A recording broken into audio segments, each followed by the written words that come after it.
love this place!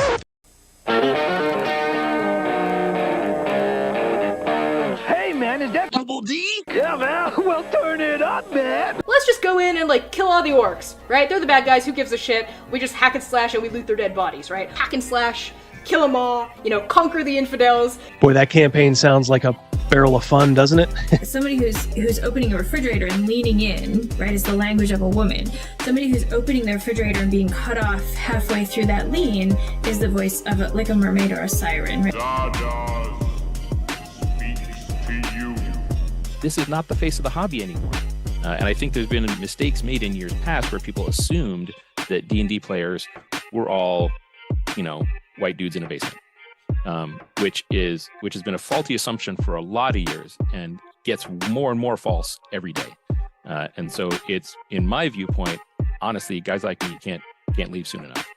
I just had to be born with empathy and a weakness for socialism and femboys. We gotta put a little hot sauce on the taco, you know what I mean? We want this dwarf to be the dwarfiest dwarf. Right. We want the elf to be the elfiest elf. And just the dashiest dash of Tabasco. Their voices need to carry across water. I'm a creative. It's a huge drain, right? Because fans can be awful. When we got the descriptions, they were very adamant. They were like, try not to make it like a white blonde guy. Like, please, like, we love him, but there's like 500 million of them. The diversity that the characters need to have needs to reflect the gaming world now. The mix of people that are playing these games, you know, it's not, 13-year-old white boys held up in their basements. It's a very diverse crowd, You say white lives matter, they don't. White lives don't matter because white lives aren't a thing. What's this? What's this? It's the jacket. The jacket. Lutherville, Marina Del X, Otisburg. Who's this monster? She's got her own place. Otisburg. It's a little bitty place. Otisburg. Okay, I just wiped it off. That's all. It's a little town. Yep. We'll do it live. Okay. No. We'll do it live. Fuck it. Do it live. I'll write it and we'll do it live. Fucking thing sucks. 5, 4, 3. Great sandwich. Thank you. I enjoyed having you here. You're a very good co-host. Man, your sinewy muscles are just ripped. And look how your gleaming sweat just comes off your golden body, and the women are just looking the same, and all of them want Double D.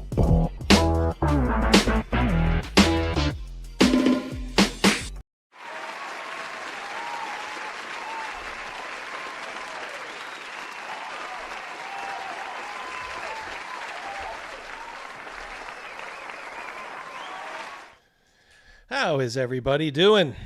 Hope everybody is having a great hump day. Very special show today. We have, as usual, my co-pilots. We got Crazy Mouse.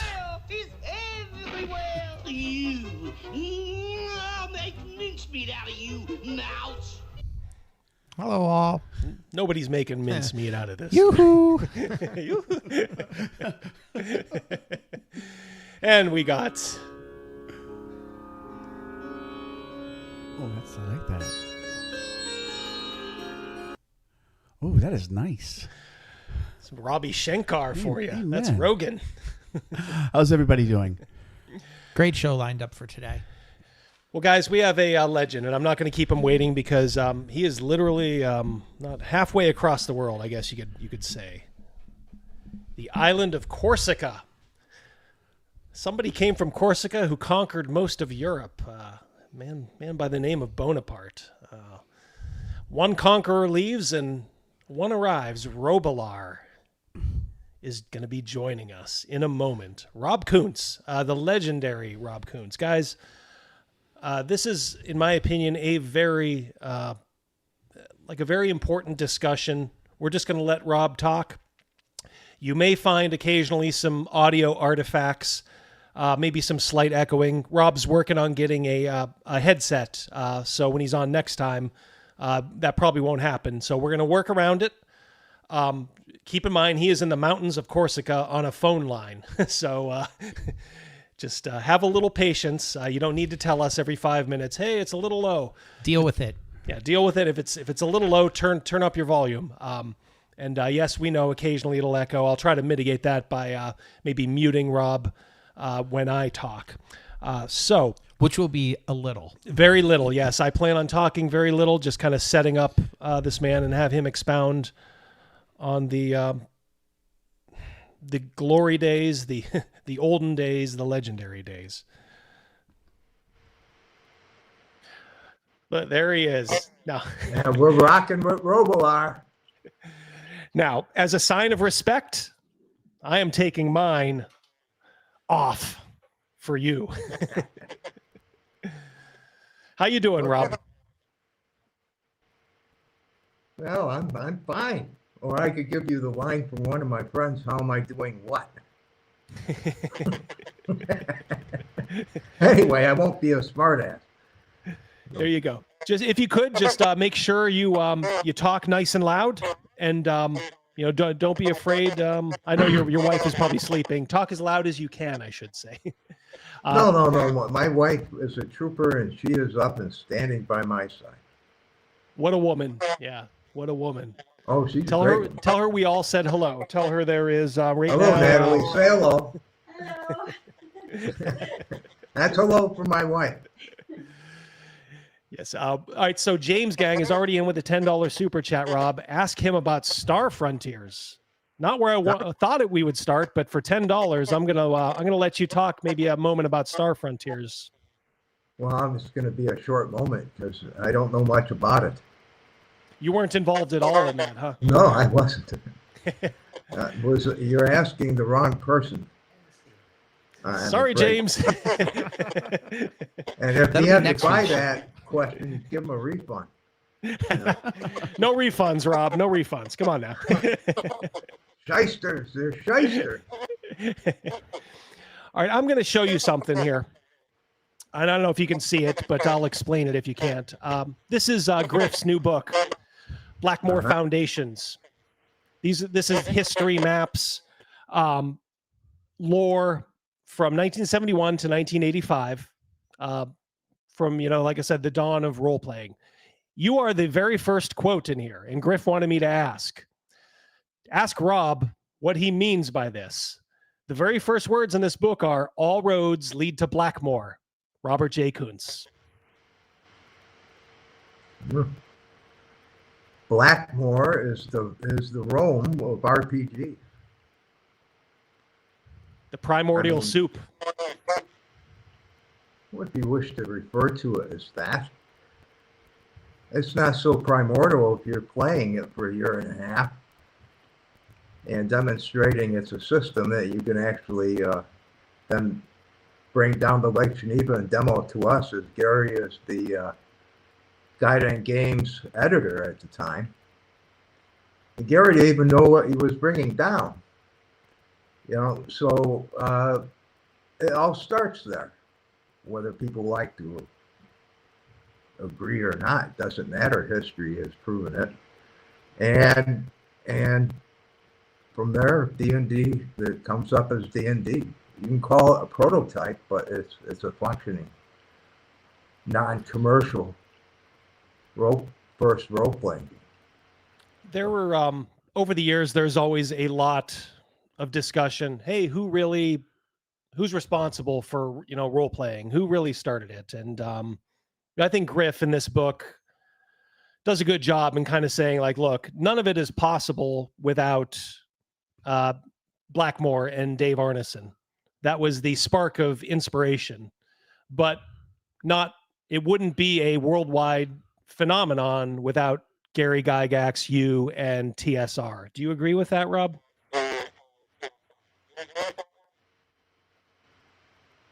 Well, yes.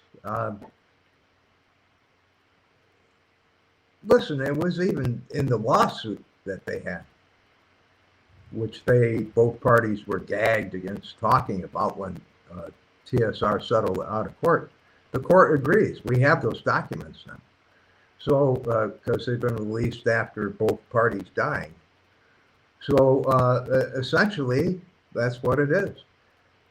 I mean, I was there. You know, Gary was flabbergasted by this. I write about it in the fourth category. The silence after the demo game was deafening. None of us could understand pretty much what it was, because usually a reaction to a demo, to any sort of game before or after that demo game, isn't silence. You always have some sort of perspective on it. Like, we play tested a lot of games from people out of town. Perrins, Tony Morales stuff from out in New York. A lot of games were play tested by the LGTSA. And I was the president of the LGTSA for 6 years. So when I came over, when Gary asked me to come over that evening, he called my brother to come over. I asked him what we were playing. He says, I don't know. They're bringing 2 games down. Because they're trying to get them sold to Gary as the editor for Guiding Games. So Dave, he was already kind of thinking when he demoed it for you that he kind of knew maybe he wasn't the guy to bring it to market, but Gary might have been. Gary was the games editor for Guiding Games. He has a direct connection with Arneson from Gen Con 2 and dealing with Don Lowry from Guiding Games, and they had already published Don't Give Up the Ship, you know, by Arneson, Gygax, and Carr. You know, so yeah, that was one of the publishers who was taking risks and had brought Gary on to develop the game line and get games from not only him, which he did, you know, with Chainmail, and later on with his board games, Alexander the Great, and of course Dunkirk, the board games, you know. And you know, so that was just the natural route. They were in contact. They weren't too far away. Arneson was already the assistant herald in the Castle and Crusade Society, which we had been running. And the last issue is when of the Domesday book, I printed 2 fantasy articles. One was facts about Blackmore, and the other one was the Siege of Minas Ithil, which is based off of Tolkien's, playing a chainmail battle that was being reported in there with the fantasy room.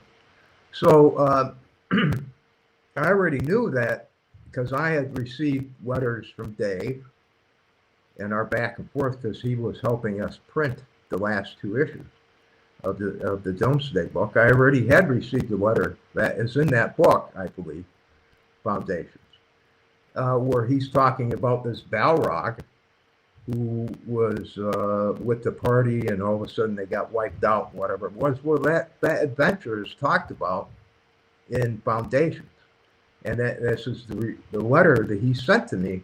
And my reaction to it was, that was in July of '72 when I received that letter, and there's copies of it.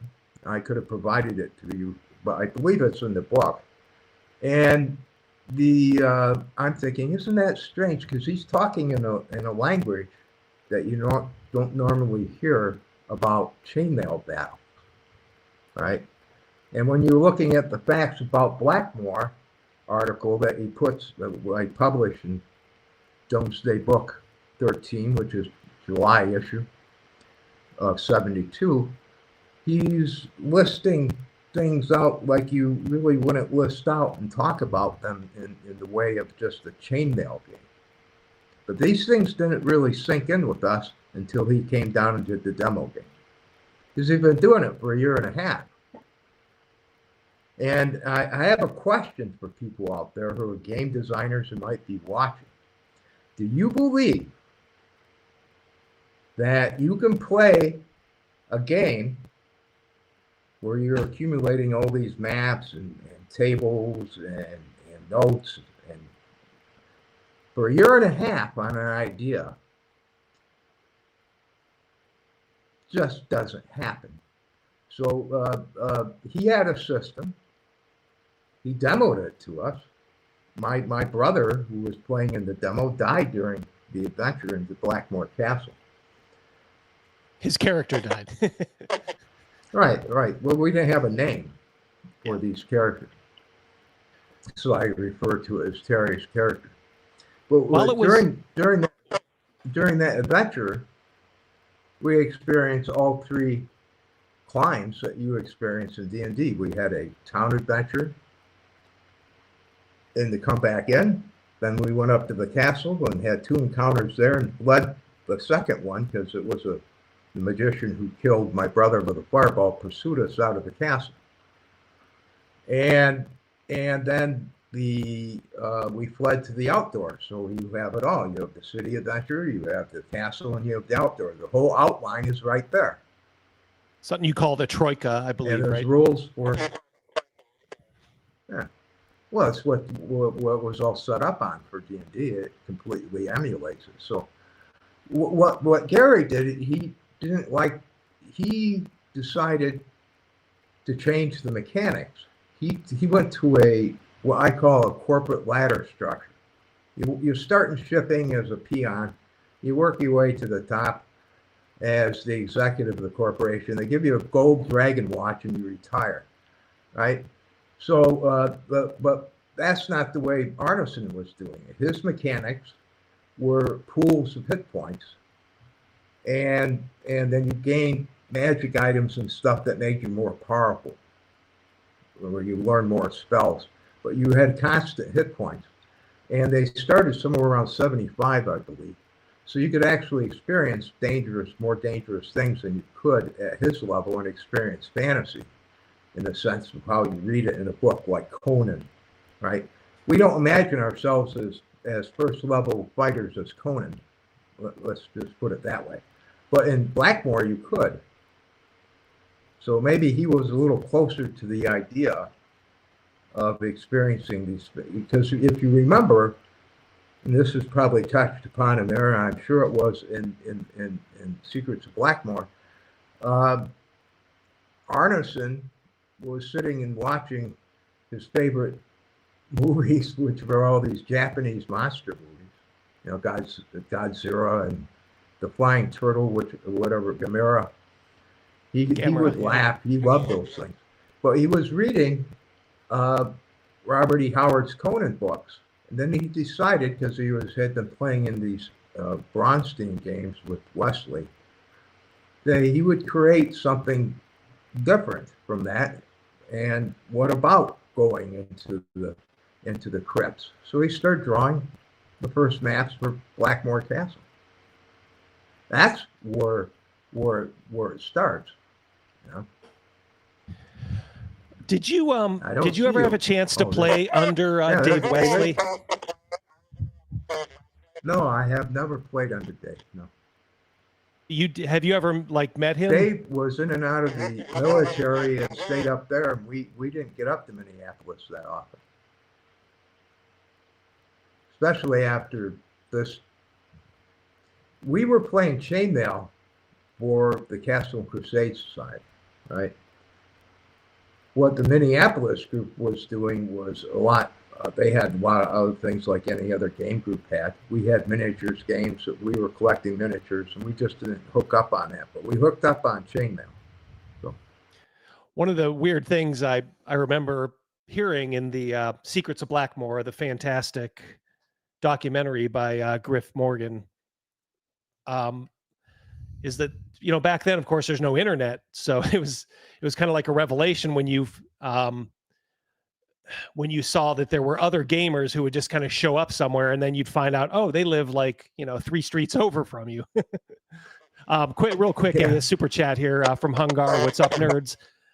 Good to see you, Hungar. Thank you so much for the generous donation. Thank you.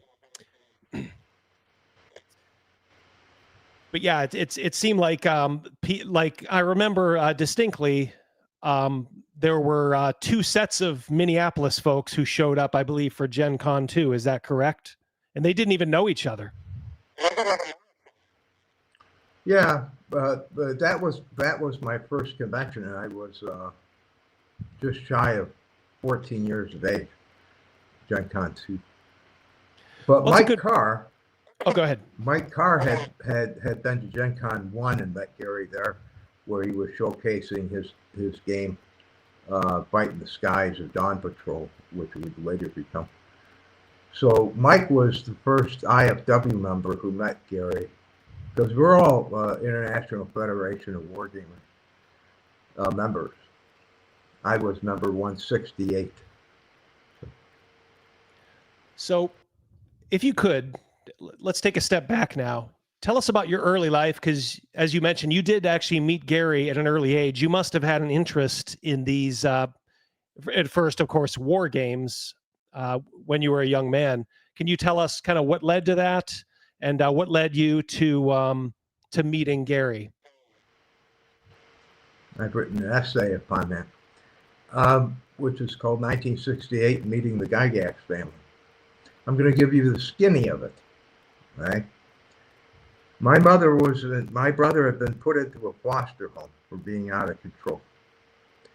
And our father had died previous to my birth in a head-on collision. And that left my mother, who then suffered a nervous breakdown, which left me living by myself. And so the upstairs neighbors took care of me, a liberal couple, married. And while my aunt visited me from Delavan, which is 7 miles away from Lake Geneva, on the weekends. Well, at one time after school, I'm waiting for the two upstairs who were kind of babysitting me in between where my aunt is figuring out what the hell they're going to do with me. I end up in a foster home. But the guy, and I forget his name, had a Playboy collection. So I was sitting reading the November issue. And, you know, I'm going through it, and I finally come to the the gift section for Christmas. And in there's 100 gifts you can give, and they have a game section. And they listed a dogfight game by Milton Bradley. And I already had the Battle Cry game by Milton Bradley, which is a historic Civil War game with Confederate and Union plastic pieces. And now the dogfight game is in the same series. It's a historic series, a heritage series, I believe is what they called it. And so when my aunt came down on the weekend, I was approaching my birthday. So I asked her, can we go looking for this? I'd like this game. She went with her and went down the Schultz Brothers 5 and Dime store. We walked into the back section. And I'm looking for this, and the assistant manager came up. And I asked him if he had the game. And he says, no, we don't have any Milton Bradley games, but we do have these Avalon Hill war games. One was Jutland, is the only one they had, which was World War I naval combat between the high sea fleets of German and English high sea fleets. And if you want to learn how to play these games, I live two doors down from where this guy named Gary Gygax lives. And we play these games, and it was all up to my aunt because he invited me over. And it was up to my aunt at this point, my Aunt Minnie, to say yes or no. And she said, no, you and I wouldn't be sitting here right now. Because she nodded yes, that I could attend this, go over this Gary Gygax's place and deal with the assistant manager, whose name is Larry Zirk, who was also a war gamer and lived 2 doors down from Gary. And then he also said, go up to the Jack in the Box, which is a thrift store, kind of a store up near the Dairy Queen in Lake Geneva.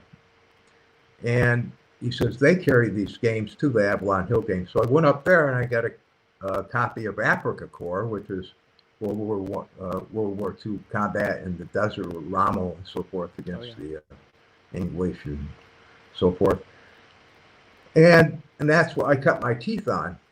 And then finally I was invited over through Larry, saying that Gary's going to set up a game for you to understand. I went over to 330 Center Street. Now, I live on 334 Madison, and a straight shot out my door, 3 blocks away, is Gary's house on the corner of, I'm on the corner of Madison and Wisconsin. He's on the corner of Center in Wisconsin. So it's three blocks straight line. And I came and knocked on the door. I came in, and there's 2 gentlemen, Gary Gygax and Bill Hoyer, who was the IFW president at the time, I believe. He would go on to be hired by TSR for the RPGA, and he had also created the board game D&T and Fu, which is French Indochina War. So anyway, they had set up a card table to the left of Gary's door as you enter the living room. You entered Gary's living room when you came into the house. They had a card table set up, and on it was a game of Africa Corps. Of course it was, because Larry Zirk had told them that I had been studying Africa Corps, so they decided to set up a game of Africa Corps. I ran up and I said, "Oh boy, I've got Africa Corpse." I called it Corpse because they didn't know any better. And Gary laughed and said, "Yeah, it's not a corpse yet." And then they described the difference between core and corpse to me, and that's what I meant. That's the whole story. What were your initial impressions of Gary?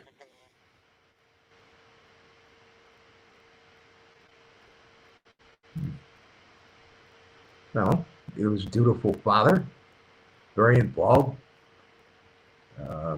with his work.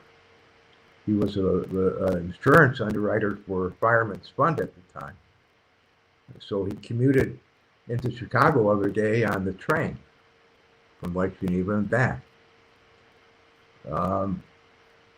At that time, he was playtesting his Ancient Rules, which would ultimately be published in, I think, partially or in Wargamers Digest, and then finally would find TSR in 1976 would publish his Ancient Warfare. Those were, and I can get back to his personality and stuff if you wish, but remember, this is coming through the lens of a child, well, a teenager, who's new to the scene, and he's got all the kids, and Ernie Gygax is becoming he's viewing me as a big brother, and so I'm introduced to everything with them. But that's Ernie, and I play a game of Stratego.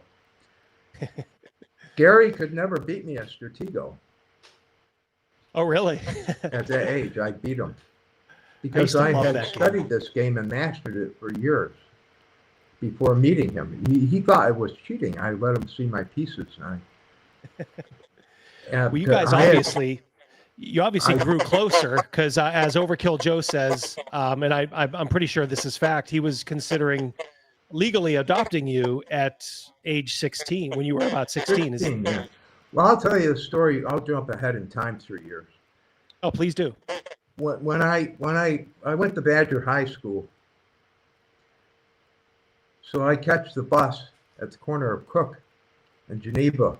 But when I took the bus from Badger, I take the bus that would drop me off at the corner of Wisconsin and Center. So, because I almost lived at the Gygaxes, right? And I'd walk into the house, so that's part of the family. Well, one day I did this, around 3:15, somewhere around there. Got off the bus, walked in the house, and the whole family is sitting in the dining room table, which was very odd for this time of day. And they're talking about, and I walk in, and I'm surprised to see the whole family gathered at the table. I mean, we're not eating, they're not playing cards, they're having a family discussion. right? And I say, well, what's going on? And they said, we're talking about you. And what had happened is that Don Lowry had moved from Indianapolis out to Maine. And he was talking about hiring Gary permanently and moving the whole family out there to work for Guiding Games. So they're talking about relocation. And they were now in the discussion of talking with, to my mother, who had gotten out of the, she was better off after her nervous breakdown. And I came back out of the foster home and rejoined her. And they're talking about wanting to talk to my mother about legally adopting. That's the true story. Now, it didn't happen because Gary finally turned down the offer to move the whole family out to Maine. So if he had moved, it probably would have happened. But he pretty much was kind of like a de facto father at that time anyway. So there was probably no. Yeah, well, he was my father figure. Yeah. As so, I have personal as well as professional points of view on Gary that no one else has, and not at that level, because he was grooming me.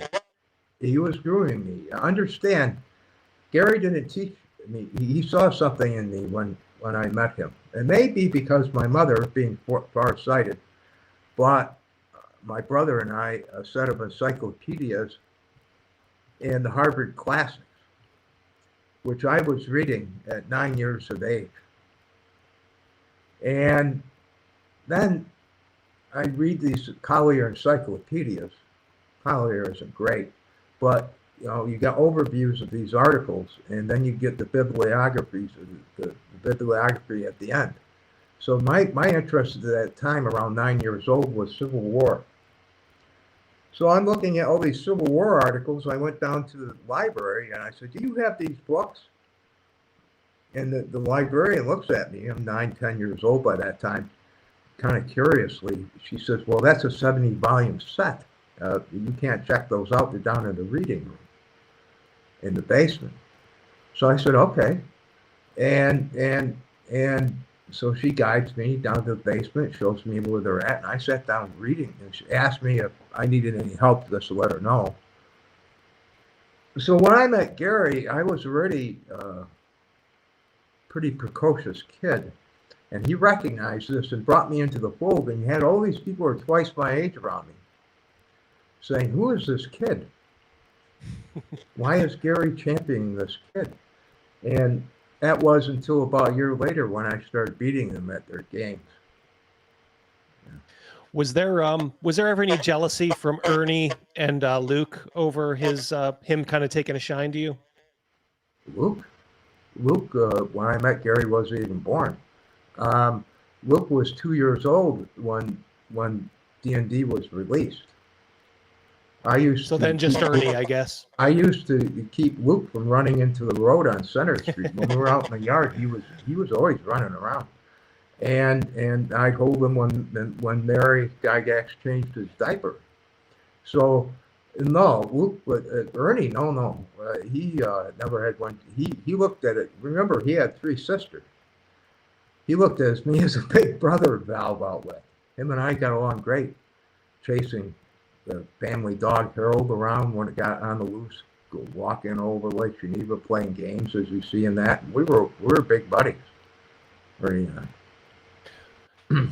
We're going to skip around. So we're definitely going to come back to the early days, and especially as TSR is getting going, and then Robilar. But just viscerally. Uh-oh, I said the magic word. Rockin' Robilar. Hey, listen, like I said before, the Pundit has a pipe. Delver has a funny hat. Yep. I got my glasses. How does it make you feel when you see modern day Wizards of the Coast almost actively trying to diminish Gary and Dave?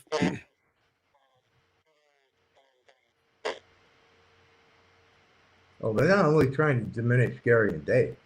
They're trying to wipe out a whole era and diminish the people who even supported that and TSR's history as being faulty or something. Problematic. How would you think of it? I mean, I know it's a rhetorical question, but when you start coming after and saying white dudes need to disappear and there was this and that, the other thing. No, I've become very interested in Parker Brothers and Milton Bradley's games at this point. I mean, turnabout is fair play, don't you think? Let's go to Monopoly. Designed by a woman,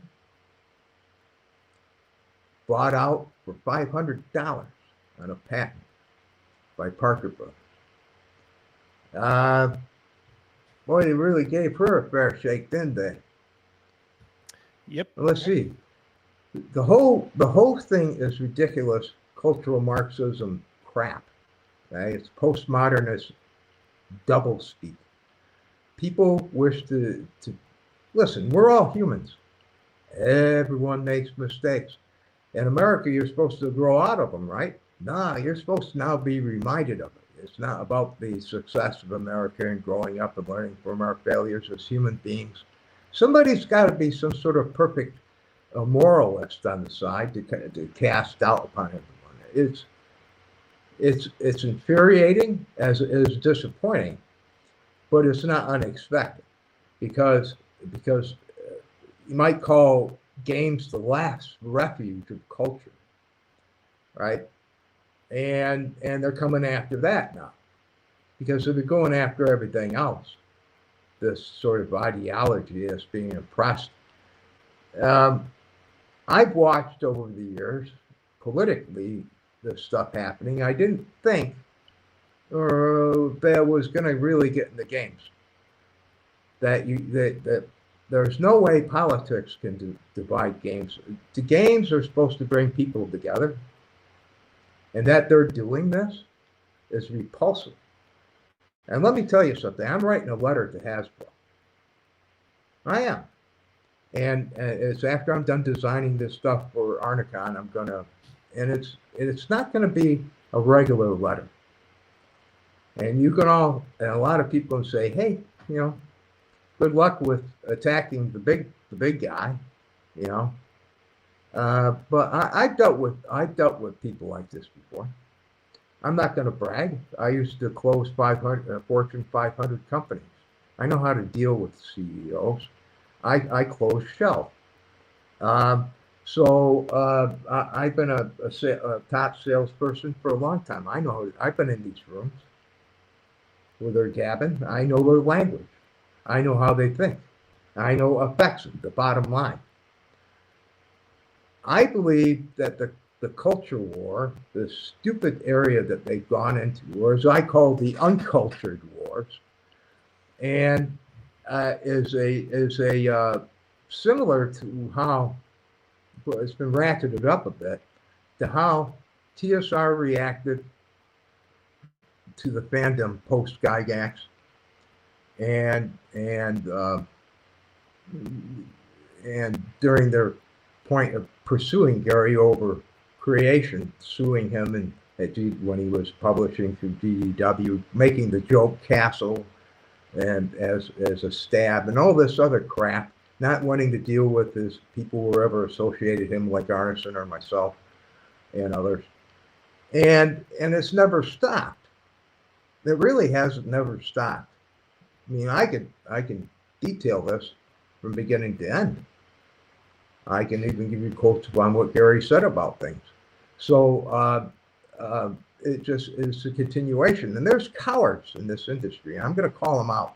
There's cowards even amongst us who will just want to toe the line as we do this. Because they're not just coming after Gygax and Arneson. They're coming after a whole battery, a whole history of gaming. And saying even the war gamers who aren't being called out are of that caliber too, because they're isolating it in a certain time frame that is incorporating everything. So I say, war.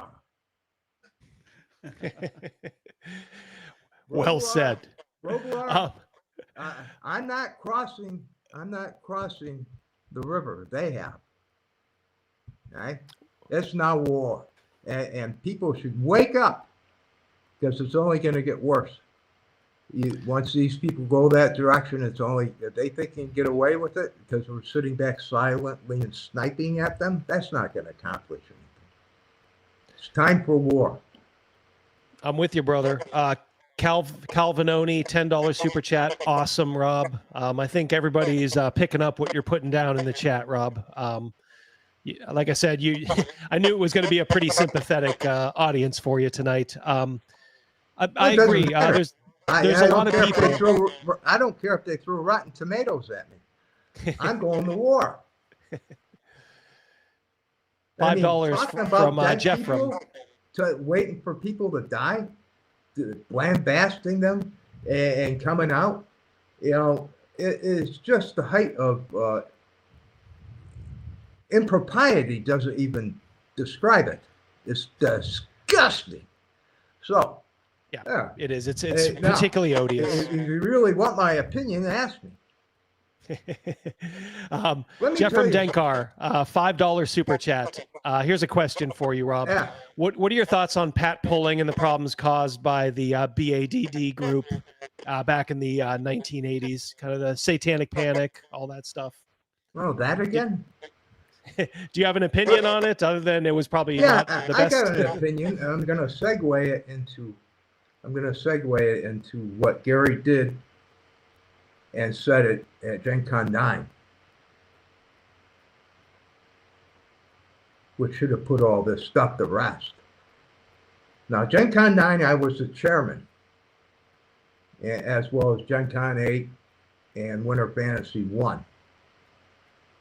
I just so happened, as the chairman, getting 3 hours sleep a day over this convention, was passing through the horticultural hall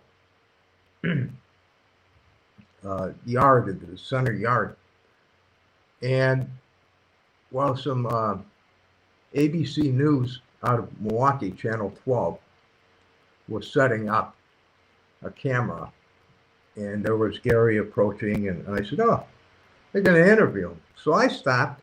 I'm the chairman, and I was just sitting there listening. So the woman puts the mic in Gary's face and says, "Do you really believe that you're wizards when you're playing this game?" And Gary looked at her and says, "Do you believe that you're a slumlord when you're playing Monopoly?" Now, if there's anybody with Hasbro or WotC connections out there who follow me around, I'd like to say, this is the man who covered your asses. But I'm now withdrawing, because maybe Monopoly is about the poor guy being ripped off in the slums. Why not? Yeah, I'm with you, especially, when it comes to that's folks. what I have to say about that. Mostly it was covered by Gary in his 60 Minutes interview. So what more are you going to say upon it? It was ridiculous. We're playing a game. Do you believe you're a wizard? No. I mean, we're having fun. We're representing fantasy. There's stuff that, remember that, these books came from all these literature and fantasy and mythology and fable and fairy tale. So, do you believe that with anything? It's all ridiculous. That whole thing was ridiculous. And I was glad that it went by the wayside and died to death, as Jim Ward would say. Yep. Yeah, I think you hit the nail right on the head when it comes to Wizards of the Coast, and just kind of the jaw-dropping disrespect they have for all of you guys. There is sort of a there's kind of a movement amongst some gamers who know that this is wrong, know what they're doing is wrong, but they're kind of like, I just want to play my silly little elf games and not raise too much of a ruckus. And man, I always think, like, I understand why, but it always seems like such a bit of a disappointment that they're not willing to, like, just do a little extra, if only for guys like you that are still around carrying the torch. People are going to choose their own route in life. And humans often choose the path of least resistance. It's in the human makeup. I mean, that you can't undo that. But at some point, the rallying call goes out and we have revolutions, whether it's a cultural one or an actual one that established the United States. And is it the time? Well, nah, I got things to do. Until we can no longer fight. So what is it? You're going to stand there and let them trample you without a retort and say, well, since I agree with you and putting up a meme, we're fighting back? No, that's not fighting back. We need to storm the conventions and put on games. We need to organize more play. We need to be more vocal, push back immediately and attack these people and send them letters, maybe even from their Congress people. You know, they're slighting a whole group of people from the past. Why don't we take it to some of these societies? You know, at least get your voice known. Push back. You know, yeah, we're old. Yeah, we're doing things.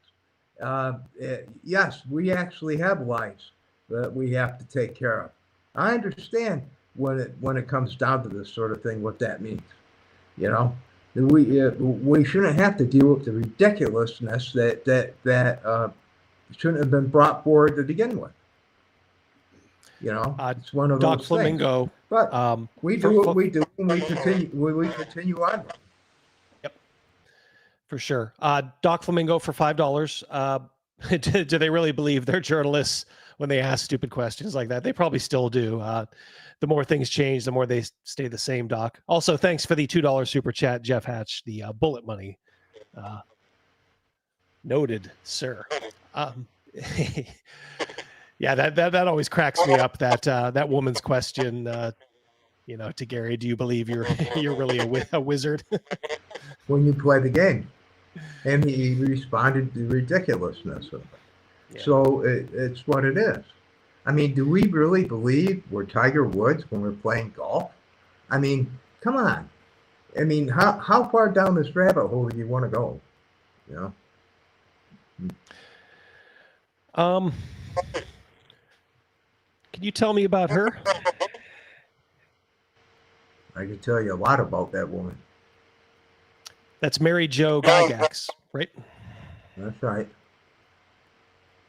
Tell us a little bit about her that maybe the public doesn't really know and should know. This woman was the glue that held the Gygax family together. She's one of the best people on this earth you ever want to meet. She multitasks like any woman that you know can, better than a man. She raised her kids correctly. She did more things. She was a dynamo. She matched Gary's energy step for step.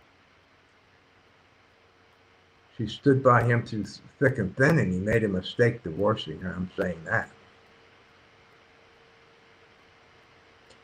Did she do any? Was she involved in any of the gaming?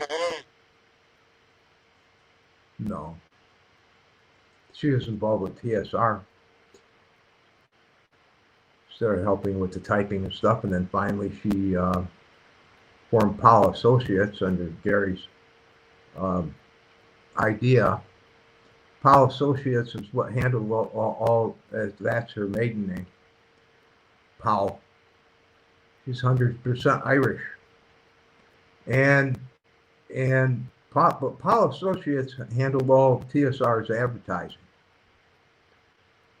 And she handled that, and she also helped me with the scheduling for Gen Con 8 and 9. So, but there's more to this woman that you're ever going to know. She still lives. She's still alive. She's in Lake Geneva. You don't hear much about her. She's kind of sequestered away from being interviewed or talked to. And she's just a really great person. James Gang, $2 super chat.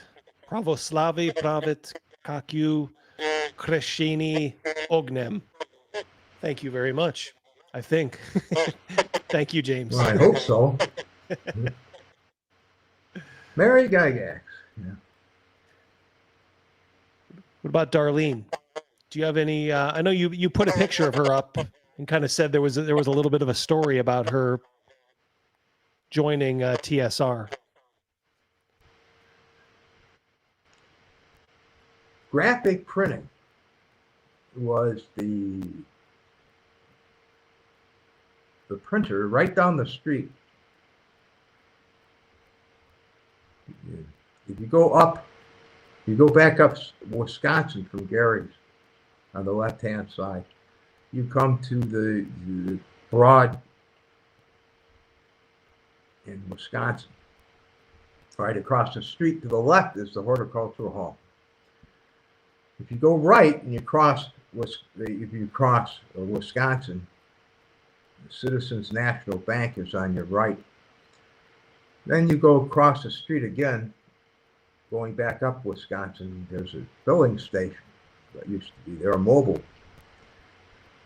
And then if you walk up Broad, going north, on your left was graphic printing. That was owned by Bud Apple. Bud Apple was the one who printed D&D, graphic printing. And one day, when Mike Carr, who was working at TSR very early, was in graphic printing, this woman walked in.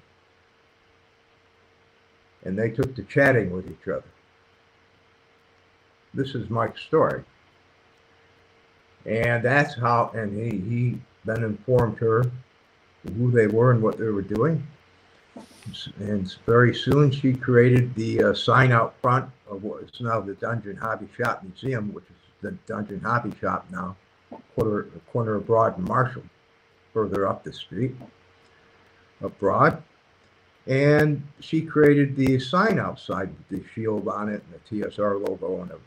And then she was working for them because she had a graphics, printing graphics degree, Darlene. And then, as we all know, that association lasts, and she goes on to create one of the greatest maps created, which is the World of Greyhawk map, and many other illustrations that appeared all throughout the books, Dungeon Master's Guide and so forth. That's how Darlene, once again, a serendipitous meeting, kind of like the same serendipitous meeting between Gary and Jim Ward. So, and well, you know, we all know about her glorious career. Yeah, she was still very active too. As Ryan says, she was just at North Texas RPG Con this past weekend or the weekend before, I think. Yeah, she even did illustrations for my Beyond the Living Room module, which was released 3 years ago. So, yeah, Darlene's still in demand. So, all right. So going back, you get the demo game from Dave Arneson.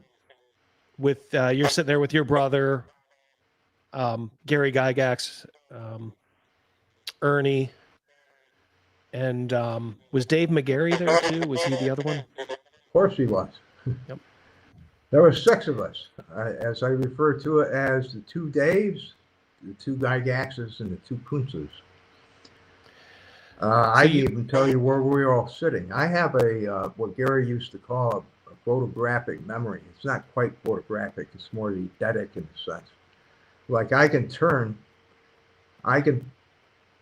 position myself in my mind in Gary's dining room or in his den or in the kitchen and turn in a circle and describe things. When it's going on, we know Gary was already sort of conceiving that, hey, that this is kind of like a revelation, like I guess what he would eventually call the fourth category of games. How were you at the time thinking like this is really something unique and different and important, or were you just enjoying the moment? Well, I didn't have much time to think about it. Well, at the time we finished the demo and we moved to McGarry's dungeon game, I mean, we were shocked, but then we moved. It was kind of interesting because then he takes out his original dungeon board, which was named the Dungeons of Pachacata at the time. And we start doing that. So as we're dealing purely conceptual with the demo, then all of a sudden we see a map, which is now material, because McGarry had picked up on the conceptual, made it into a material version of dungeon for a beer and pretzels game, sort of. Yeah. So then we're kind of in two spheres there. So when we move to that, then Mary tries to get Ernie to go to bed when we were playing dungeon, because it was 2 o'clock in the morning by then. And Gary stands up for him and lets him stay up late. And we play that, and then by that time we're all exhausted. And I go home 3 blocks, everyone leaves. So there wasn't really a lot of time to let it sink in. Then I'm sleeping, and then the phone rings at about 9:15. And it's Gary, he's very excited. I'm not even sure if he slept. Saying, Rob, come on over. We have to talk about what we just experienced with Arneson in the demo. And I went over there, and he had hex paper, colored pencil. And I put this map up on my X account, which has been reposted, and I think viewed 5,500 times. This is the first map that was made. Gary's point of view at that point was what we just experienced with Dave could be used to make stories with. So you can think about that however you wish. But for the next 2 hours, I was the proto DM, and he was the player going on these hexes, and I'm supposed to describe to him and write and color in the terrain and everything what we're seeing, what he's seeing. And after 2 hours of doing this, he's very disappointed, and I know why. I've written about it. It's because we don't have any information to deal with. Arneson had 1.5 years of building the Blackmore environment and then exposing it to us and his players. And it's very detailed at that point. So he was able to make up things improvisationally on the fly. We start with no information. This is not a story-making game, as Gary was thinking about it as. Part of it is story. That's happening in real time. But if you don't have some basis to go off of. So I was making things up for him. And then I got to one point where I couldn't name a tower. I said, you see a tower, and I couldn't name it. I just came up with a blank. I can do this now. So I named it the Unnameable Tower. So there's the name. I can't name it. It's the Unnameable Tower. Every DM has been there. So I'm the first proto DM, as well as the first maps made. And this is the start of D&D. And then finally he calls up Dave, and they have interchanges and so forth. And Dave sends down his typed his type notes and everything else. This game was being played because you understand Arneson didn't let his players see the rules that he had, the Nova systems. He wanted them immersed in the game. I mean, he even tried to, he might even consider the first LARP because he was down in the basement and turned out the lights to set mood, you know, by going into the dungeons in the first couple of adventures, from what I understand. Turn out the lights and set mood. I mean, you're in, and what are you going to do next? You know, move and start getting creaking doors and stuff. I mean, it's obvious Arneson wanted to portray fantasy as you're affected by films and so forth. So this is those immersive techniques that we ran into in the demo, and that Gary and I adopted for play and play testing D&D, the D&D rules. He eventually starts TSR, and eventually you're hired on as, I think, were you employee number 6? Yeah, 5 or 6, right around there. So what were your initial duties there at TSR? Everything. I mean, my official duties was a shipping manager, but I was also running the conventions. I was designing. I was writing articles. Everyone wore multiple hats at that time. You know, so yeah, my official. I sent out all the books and shipped them out and took all the orders, made sure they were completed. I was also answering questions for D&D that were mailed in. So I did everything. A ton of play testing too, right? Yeah, well, moved away from a hobbyist oriented, just playing games for fun, and to now playing games for profit. Yeah. So, which is where Gary was heading to begin with. So and so we got, but I didn't stop me from creating more campaign material, which is what you'll see in 1,000 images if you buy El Roger K Archive, the DVD.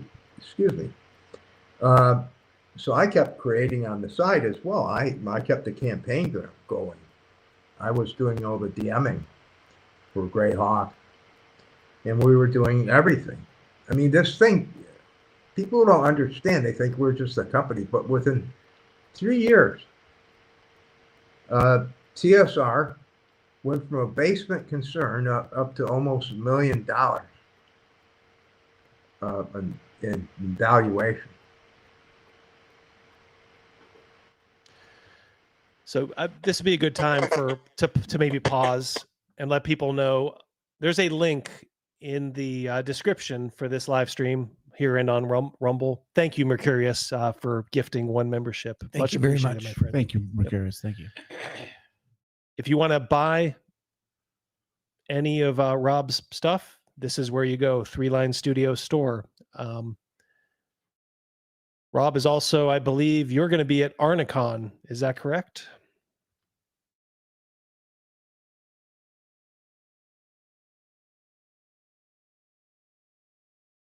Running at Arneson. Into the Wild Blue Yonder, which is exactly where Arneson took us. So I think it's a fitting title. Yep. But it's going to be great. If you want to go into the realm of the dead and risk your lives, show up at Arneson. This is a one-of-a-kind adventure. Yeah, I'm thinking I'm going to try to make it work. It's kind of at a bad time for me for my 9-to-5 job, but I really, really want to get up there and shake your hand and meet some of those folks. Well, have a good time. This is about gaming. Yep. You know? Where is it at? Minneapolis. Minneapolis. Yep. Minneapolis in October. Great time. There's a lot of energy building for this. A lot of people coming. Yep. And a lot of good releases going to be there. A lot of positive energy. A lot of history. You have 3 Charles Roberts award-winning designers who are going to be there. Myself, Dave Wesley, and Ross Maker. So, see, Griff is you don't here. always get that many Charles Roberts Award-winning authors. at Right. one gathering. Thanks for being here, Griff. Secrets of Blackmore. You'll get to see Rob if you watch that. Get to kind of see the beginnings of the hobby. Yeah, I'm in there, and I wrote a special preface for the DVD as well. Yep, it's so good that you're still around. I think I mentioned this to you when we were talking the other day.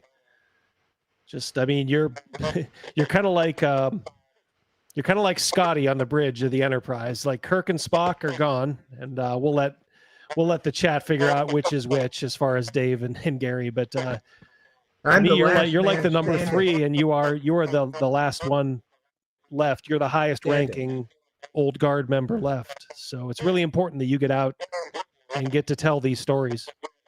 Well, I was, my relationship with both Gary and Dave were the same. I valued them both as friends, even when they were fighting about this whole thing. So I have a lot of interesting stories with that, but some of them were personal and stuff. But people couldn't figure me out for not taking sides, because Gary's my father figure, right? Well, maybe things will be figured out someday, and maybe that's what it is. But yeah, I didn't take sides, and I can tell you I didn't take sides with Dave. He even called me up a couple of times after he left. So, TSR. So, I believe it really comes down to who wanted to control things and who wanted the money and everything, and it just works out that it's both of them. They finally came to terms later on and finally buried the hatchet and did everything. And I think people should stay away from this division of this sort of thing. Yeah. But I am the last man standing, and I will tell my tale. I got a documentary that we're dealing with, my memoirs. I'm not going to be silent, and I think that's disappointing to some people. But tough, really tough. It's Wizards of the Coast is releasing a nice, glossy 50th anniversary tabletop book about the beginnings of D&D. Did they ever approach you at all? Thank you, by the way, Snake Oil Sean. Thank you very much. Yep. Did they ever approach you at all? How many books are there on the history of D&D written out there? Can anybody off the top of your head give me a kind of like a ballpark? Ballpark, come on, somebody give me a ballpark figure. I do not know. Chat 11. 11. Is that pretty good estimate? 9. We got somebody saying 9. Okay, 9 to 11. Sounds like a advanced D&D level adventure. I'm right. Yes. I have never been approached by any of these authors that have written any of these books, ever. Yet they talk about me profusely, and people I know, and cite me. And because these books exist, they now become part of my Wikipedia page, which I cannot change, even though it's false information. There's actual lies. You should look at Len Lakofka's page. I've downloaded it. There's all sorts of mistakes and actual just pure garbage on it. And so there's a lot of this misinformation and omission. Why won't they interview these people? It's not just me. Why aren't they going up to Minnesota and asking them? Why not ask Ernie Gygax? Why not ask my brother Terry, who still survives? So forth and so on. We can go down the list of people who are asking. You can start up from there and go up through the whole TSR personnel, and even get Jim Ward involved, who they let instead, rest in peace. They just died recently, No, they're not asking us about these books. They haven't invited me to this documentary. They haven't asked me anything. So you have to wonder why John Peterson doesn't do so. And yes, I am calling out John Peterson because he is their historian. He is signed on to the documentary. He is the one pushing the book. So why talk about all these people who are not dead yet? Well, that's a good question. Why doesn't somebody ask Peterson that? It's so Why so is bizarre. everyone afraid of all these people? I'm not afraid of shit. How come WotC is getting away with all the crap that they're doing? Why? Because no one will push back against them. How come you have all these novelists and historians? How come Peterson, who I gave a book to in 2017 called Dave Arneson's True Genius, I had gifted to him, hasn't commented upon it once? Why is nobody talking about the fourth category, where I explain, after 17 years of research, what a role-playing game is? Why is there silence? Why did people attack me about Dave Arneson's True Genius, attack the messenger, but not the message? Why? Right? Answer those questions, and you'll find out all the dirty shit that's going on in this industry. And you don't want to know it. Because just like Robert Louis Stevenson said, we're used to our art as the final form, not with all the stuff that's going on beneath it, which would dismay people. Now, I paraphrase it. So no one wants to know these things. They want to see the final thing. But there's another level going on in this industry. And so your question opens up a bag of worms. Have I ever been interviewed? No. But the question remains, why? Maybe I have too much to say. It's not because they can't get a hold of you, because I just started following you on Twitter, and I basically just said, hey, I really like what he's saying. I know he's a legend. I want to talk to him. So I literally just DM'd you and said, hey, do you want to get together and have a talk? And you were kind enough to say, yeah, sure. It's as easy as that. Okay, I might upset a few. I might upset a few people by saying these things. But as far as I'm concerned, this is my viewpoint. I'm not backing down from it. Right? Because I'm a Libran. I'm the balance. I deliberate upon things for a long time before and take in all sorts of information before I finally come up with a conclusion. Usually when it does, I'm 99.9% right, and I never back down. So, and I've always been proven right as long as I go that route. Gary Gygax's corpse and his legacy has a bunch of hyenas now surrounding it. At the same time, they're snapping at the carcass. He's being obliterated. They're trying to knock him out of existence historically. And I got something to say for the people who are cozying up to WotC as they're doing it. If Gary were alive today, yeah, I know he's rolling in his grave right now. If he was alive today, he'd be on the attack. So as a student, I could do no better. I've always thought that too. I know Gary was a pretty staunch kind of libertarian free thinker, and he had, like you said, he has to be rolling over in his grave to see what they're doing with this property. Snake Oil Sean, $10. Mr. Kuntz, thank you for being on the show and providing us with your perspective and historical account. Thank you, Snake Oil Sean. It's all it's worth. You can check it out for yourself. People don't need to believe me, but there's a reason I'm agitated. It isn't because I'm being left behind. I could give a shit upon what these people. Let me give you a quote from Gary Gygax. One day, I called him up because he had given an interview up on it was Sylvan Press or something. I forget, it was online. I'm not even sure if they exist anymore. And he had given an interview. There's somebody up there was bad mouthing, right, oh, Gygax is a prick and this and that, right? Whatever. And I know Gary, so I said, I give him a call anyway. I called him in Lake Geneva. I was living in Milwaukee at the time. I said, Gary, there's this guy up online that you might want to answer him or not. I don't know, bad mouthing you. He says, Rob, he says, I could give 2 pieces of coon shit. Now, I do mean raccoon shit. Coon shit, what people think of me. And I knew that. But I just thought I'd let him know anyway. Right? Yeah. And so I don't give 2 pieces of coon shit to quote Gygax, my mentor, what people think of me. That's it. Chris Miller, $10. Thanks for having the great Rob Kuntz on the stream. My pleasure. I was just glad he said yes. Sorry I missed the first half. No problem there. Rob is awesome and welcome in Mad Scribe magazine anytime. Yes, Chris Miller is a very nice man.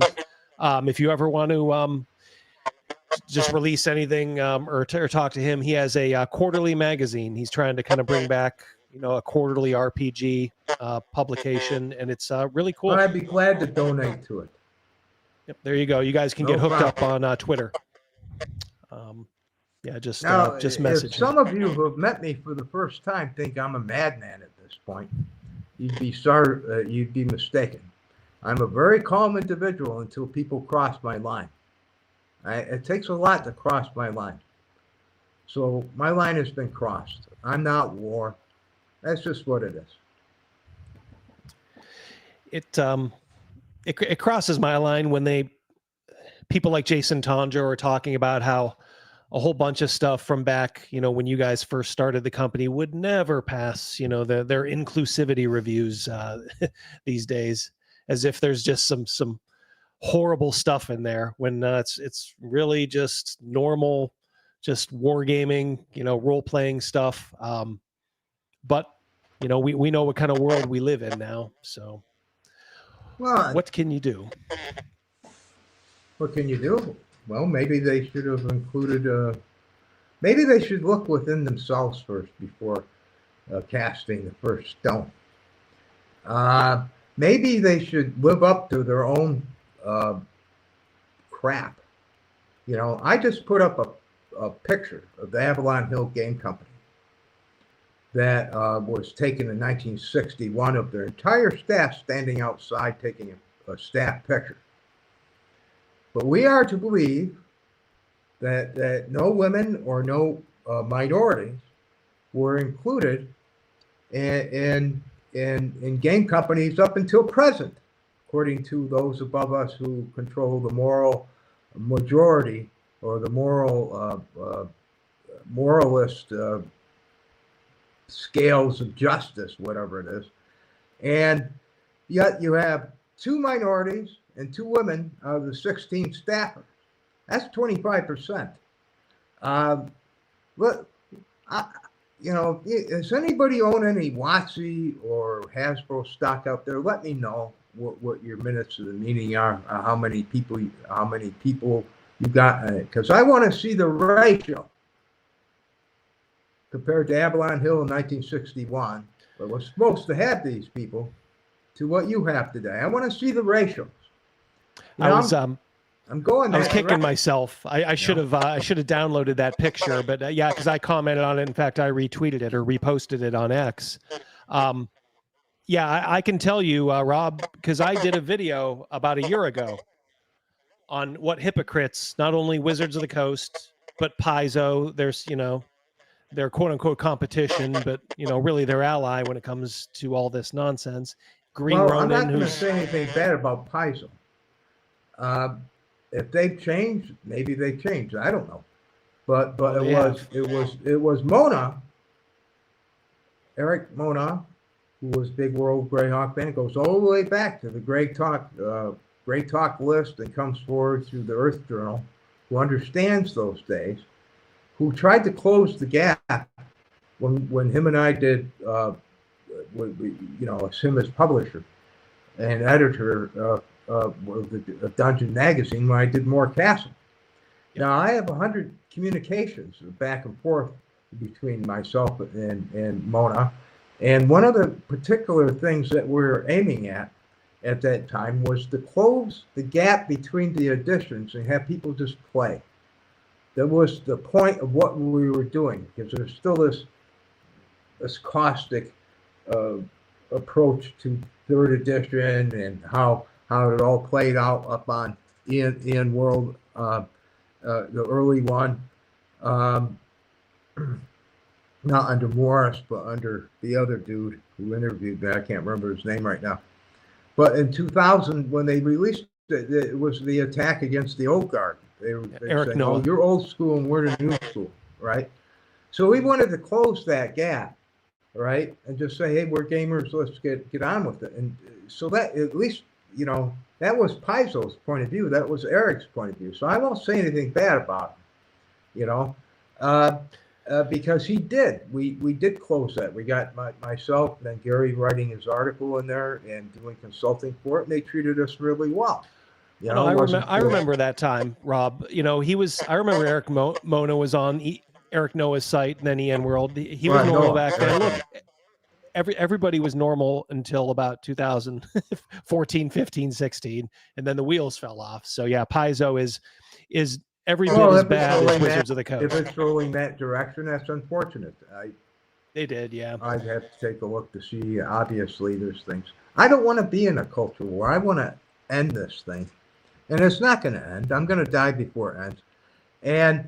And because these people are, I mean, they run off a cliff. I mean, they're just going for it. But let's talk about games. I mean, we can all get upset. I'm very upset about this.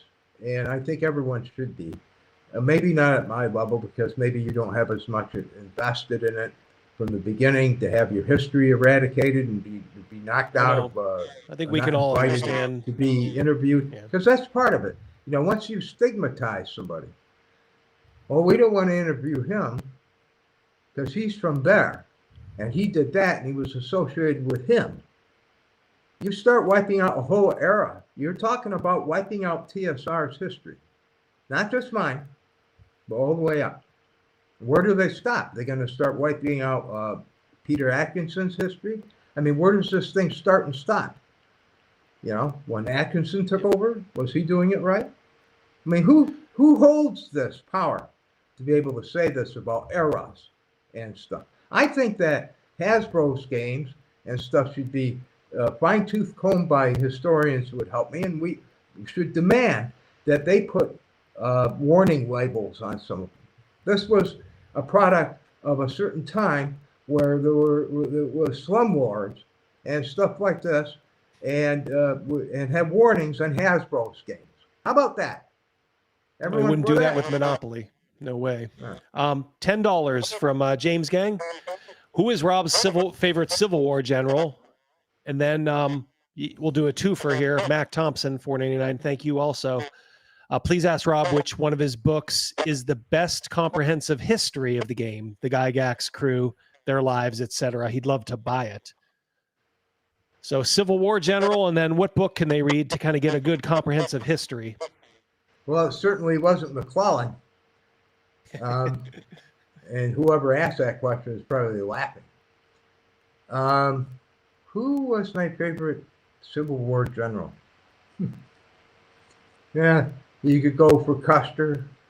I could maybe go for Hood, who befuddled McClellan by marching his troops back and forth, making McClellan think that there was more on the hill above him. But really, my favorite general has to be Grant, because he was a drunken lout, and he was put into the grind, the Confederates, to the bone, and that's what he did. He was just a very terrible person, but as Lincoln said, he was the best person for the time.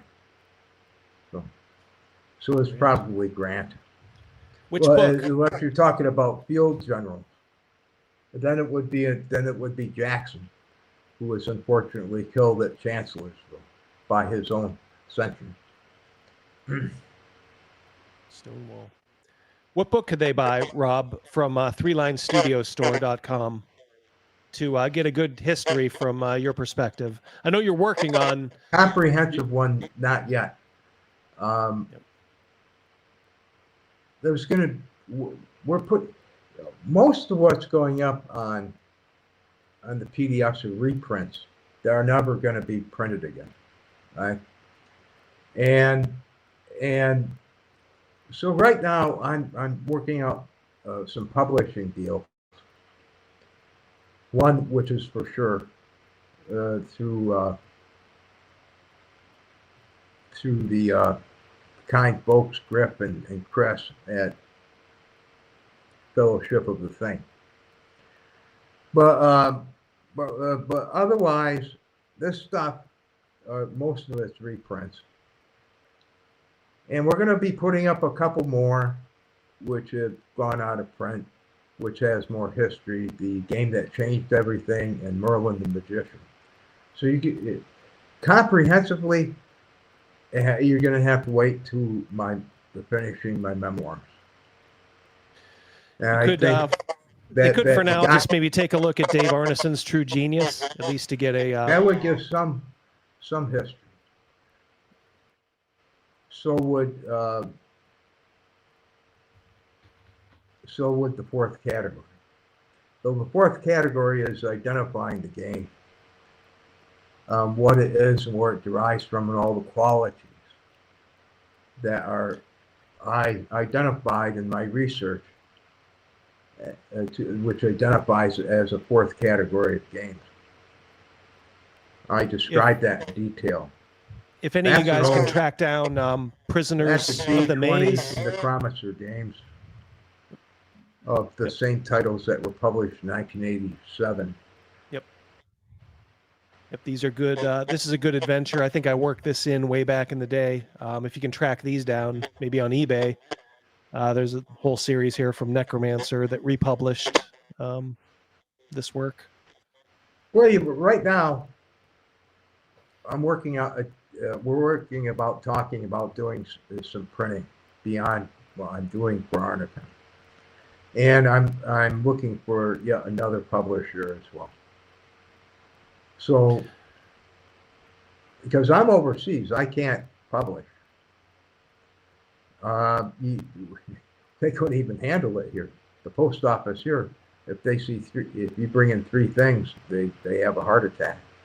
Mail, right?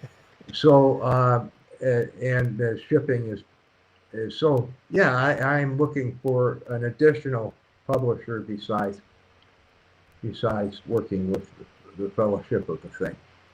So, what are your memories of working on Deities and Demigods with Jim Ward? Jim did most of the work for that. That's why I am credited with Rob Kuntz. And because I had quit TSR, was going through a very emotional and tough time period at the time.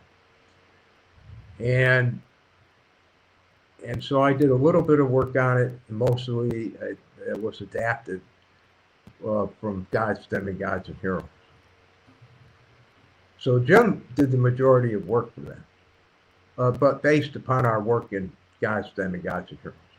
And he got the majority of the royalties for it, too. So. What was Fritz Leiber like?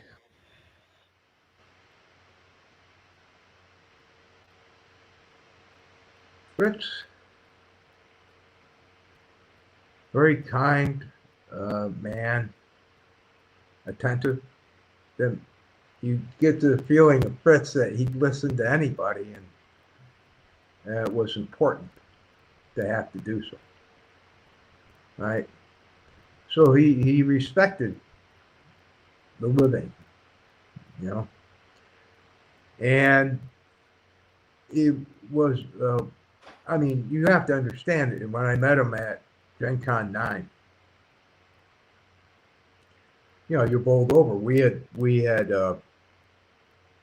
rushed to get the board game out, Blackmore, with Gary and myself and Brad Stock, who designed it. And then I'm in charge of Well, Gary took charge of guiding Fritz and Harry around, Harry Fisher, his counterpart, the Mauser. And I was in charge of dealing with the great M.A.R. Barker and guiding him around. And finally, at the end of the convention, we had a dinner that night as we start closing down at the Gargoyle restaurant, and I talked with Fritz for 3 hours. Well, for the most part, I did run home and get a book, which I had him autograph. I said, would you please wait? So, you're kind of bowled over by these people, but he wasn't that type of person. He just was a regular guy.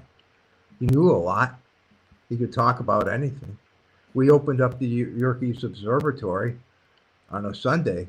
Gary called and told them they had Fritz Leiber, and they knew who he was.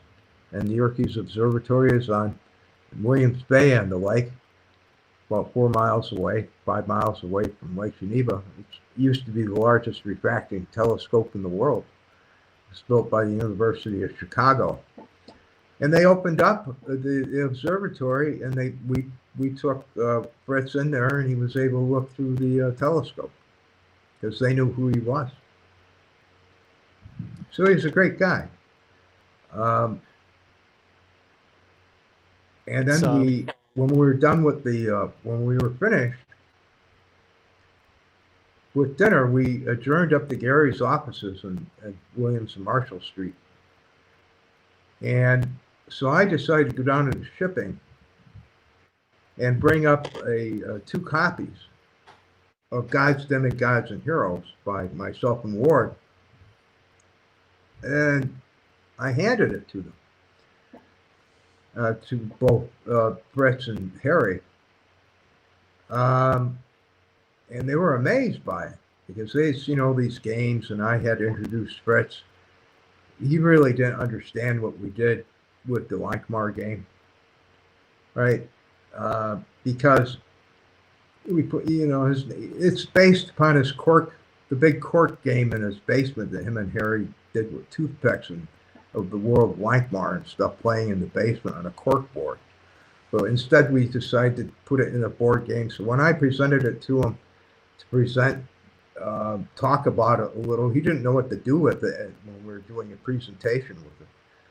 So I figured, this guy he's out of his element because he's got all these fans around him pushing these new things in front of him. So I gave him something that they could relate to, which was all these gods and demigods and heroes. And they were somewhat amazed by that, and both of them asked me to autograph it. Oh, wow. So Jim wasn't there. He had already gone home, or else he would have autographed it as well. But that's really great people, both him and Harry. So it's a shame to hear about the folks like him who end up, I think when they, later in his life, I don't want to say like almost penniless, but he was kind of living in a kind of like maybe like a 1-room apartment in San Francisco, something clearly not befitting someone of his stature and someone who, was one of the giants of fantasy literature. Yeah, but those licenses and stuff from TSR, of course, helped him during those days. Yeah. He fought alcoholism, but then, considering he was the one who coined the term sword and sorcery. Yeah. He invented it, that term. Yeah, it's what we all play by today. And Gary was always corresponding with him. He'd be sending him postcards or letters. Same with L. Sprague de Camp. And both Gary and I corresponded with Lynn Carter. Lynn Carter referred to Gary as Gary the Gregarious. So, it was great appreciation for those things and for the authors. Gary just didn't let it rest at just doing that. He pushed to have this game made and me to help with it. And then one day we made the awful choice of the color of the box, which I blame on both. It was like a robin shell egg blue. And we had a color wheel up in the art department. Gary came up to me and says, "What color should we put on the box?" And we're both looking at this thing. And I said, "Well, what about this?" Yeah, we both chose wrong. And today I would have chose something other than the Robin Show. Robin. Robin Show blue. Eggshell blue. But yeah, that's it. Well, this may help you out here. Chris Miller, who also earlier, if you remember, he does Mad Scribe magazine. He also is a publisher. In fact, he publishes all of RPG Pundit's stuff right now. So he says he happens to be a publisher, and he would be interested in working with you, Rob, if you would like. So you guys should definitely. Well, there's no way I get in touch. I do need a publisher, but I need you have to fulfill it too. That's what it is. Does he fulfill? I think he works with Drive-Through RPG. Well, I can do that. Is that what he works with RPG or with them? I've been trying to avoid Drive-Through RPG because they only do perfect bound books. I have maps from Greyhawk Castle, which are fanfold.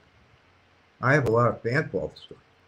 What's that? Chris Miller says yes to what? Yes, I believe he is pretty much solely through Drive-Through. Yeah. But he can get your stuff in any bookstore. So. Yeah, but you guys. Well, I consider it, but really, I can do Drive-Through. But I think you guys just need to talk. So, Chris, reach out to Rob on Twitter, and you guys, like I said, should just start talking. Maybe you guys can figure out something. Well, let's not talk about business here. But thanks, Chris. I'll talk to you later off the mat. Let's get back to gaming. Well, we're getting about an hour and a half here, but I do want to hear some stories about Robilar. Him trashing the Temple of Elemental Evil for a start. Really, 3,000 plus words in the Return of Robilar. It's a PDF, but you want to know the whole history of Robilar? It's in there.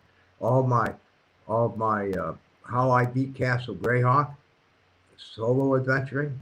That's like another 3,000 or 4,000 word essay as well. The sacking of the Temple of Elemental Evil, my fleeing, and the sacking of my castle. That's covered in Return of Robilar. Okay.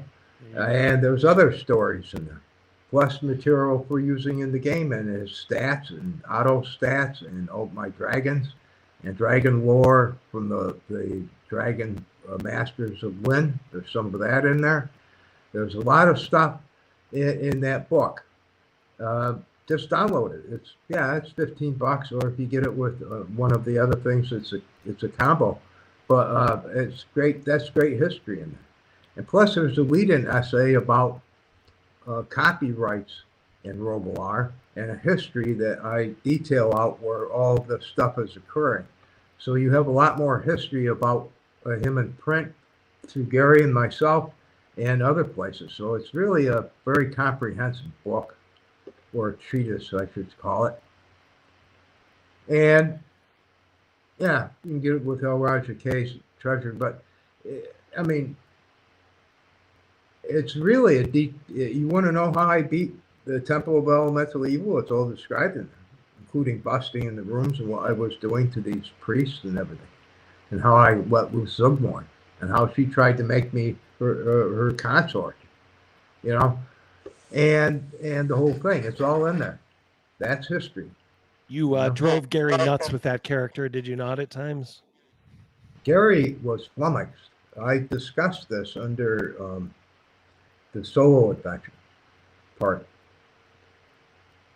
He didn't know how to deal with me because the game had been set up even by Arneson for people to adventure as groups. And he didn't know how to deal with me when I put on a ring of invisibility and boots of elven boots, and went silently invisible through choosing my targets. He didn't know how to deal with it. Plus, I didn't map, and he couldn't wrap his head around that too, because I knew that I was on a contained space. It's a map. It's measurable, right? It's a format. And I said, well, even if I get lost, wandering monsters aren't going to get me, because unless they're undead and they can see me invisible. So it didn't matter whether I was lost. I always found my way out, because there's nothing stopping me. I could avoid things in rooms that normally a party making all this noise and not having the ability to go invisible would have to fight. I just ignored it, or I positioned myself to kill it from behind or isolate it. So I completely punched a hole in the whole apparatus. I kind of was getting even with him, because he as I described. Now, if you want some history about Gygax's glorious gewgaws, about the things that influenced the game, plus some of the adventures we did. This is where this strays into the Gygaxian Golden Horde. If you ever have to deal with somebody whose sole purpose is to recreate Genghis Khan's horde, that's what I had to deal with DMing Gary, right? Because he made 3,000 horse archers and all these. He's running around the outdoor killing everything. He gamed the Arc Lord. He gamed his own rules. Why? Because there was no encounter that he couldn't not beat, and he knew it, with 3,000 horse archers and all his retinue who was leading him, wizards, wands, and this and that, blowing it. He's killing everything. So I finally had to deal with him on that as his DM. So I got even with him, but I did it the opposite way. He built up this horde. I went solo and crushed the castle. He had to do it by building up numbers. All I did was I did it by reducing numbers to 1. One man. Snake Oil Sean, $10. Mr. Kuntz, do you prefer a rules light cinematic system or a comprehensive, all-encompassing rule set?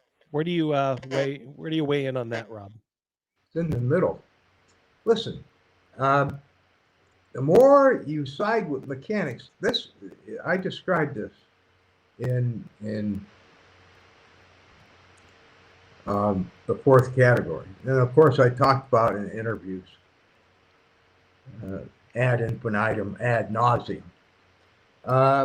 The more that you side with mechanics in the formats which are attached to them, the more you're going to take yourself dependent upon that, and it's going to squeeze out everything else you want to do. So if you start asking, remember, if you go back to Arneson, and he describes to one of his first characters to play, which was Dave McGarry.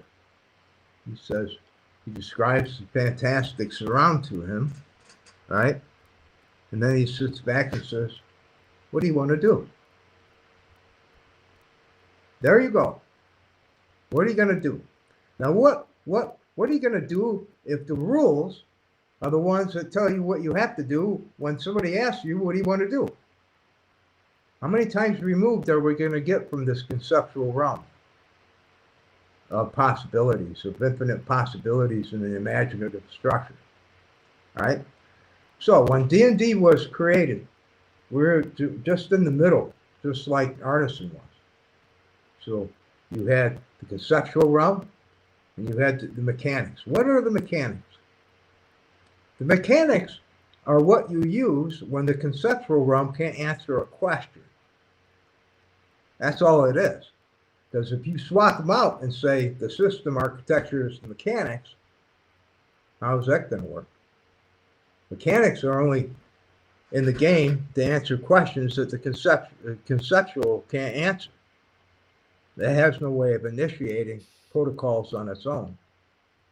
So the system are people within the immersion of this, and we are the system. We are the conceptual system. We are in a imaginary environment with imaginary characters, completing imaginary events and circumstances with imaginary results.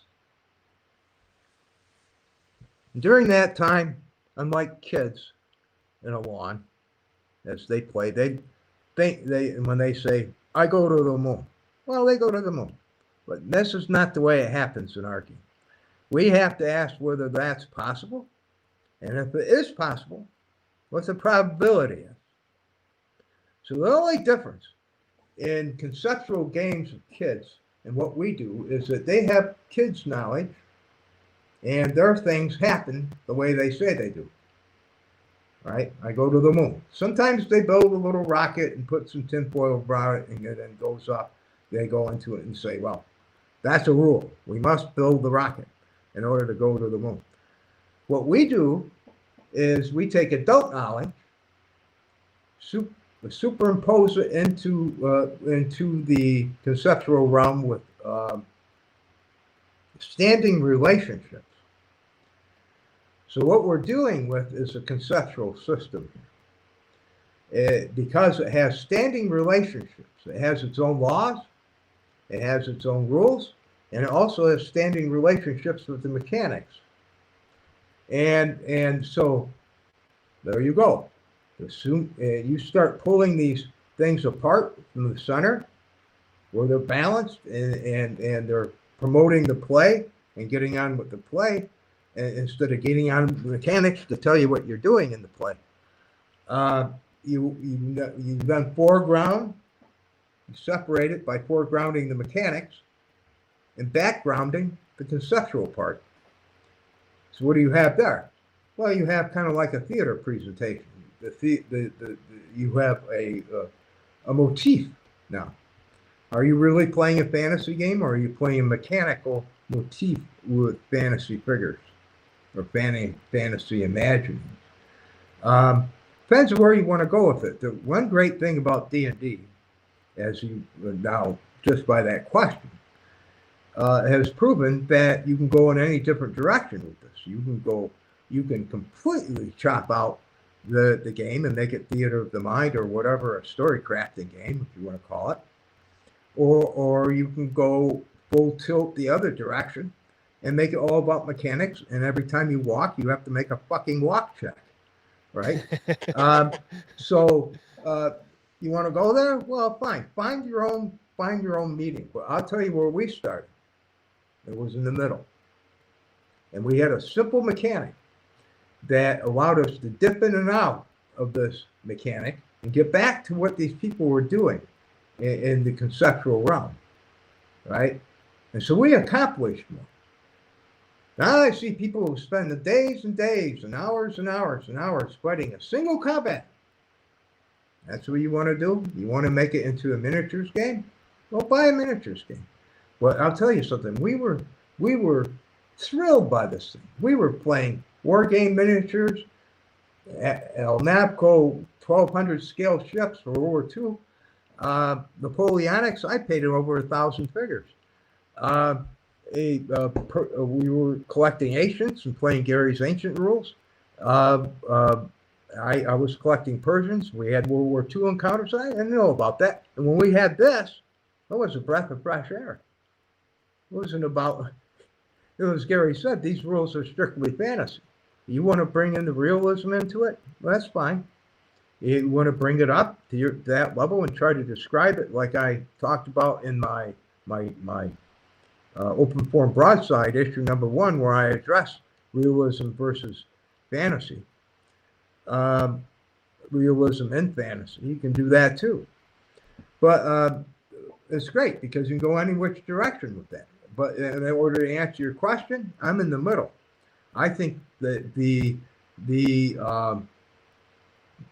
quickest way to enjoying the game and promoting the idea that you're participating in the world rather than in a mechanical exercise is to stay in the middle and make it as light as possible without making it a story game, and at the same time making sure these people have respect for your world while you're doing that, instead of just spouting off a story. because that's a lot of tension in the game. When you can actually bring tension into the game where you're actually in a real world like Gary and I did, and like Arneson did, you don't care about the mechanics as much because you're scrabbling through your player sheet saying, you know. So you can either master mechanics, which I have, and you can master the conceptual, which I have. And once you master both, you're the grandmaster. Well, you fall right where I sort of fall. You know, the rules should just kind of serve the game and no more. So that's, like I said, kind of where I am. Thank you also to Mercurius for gifting a membership. And I think you also got a sale.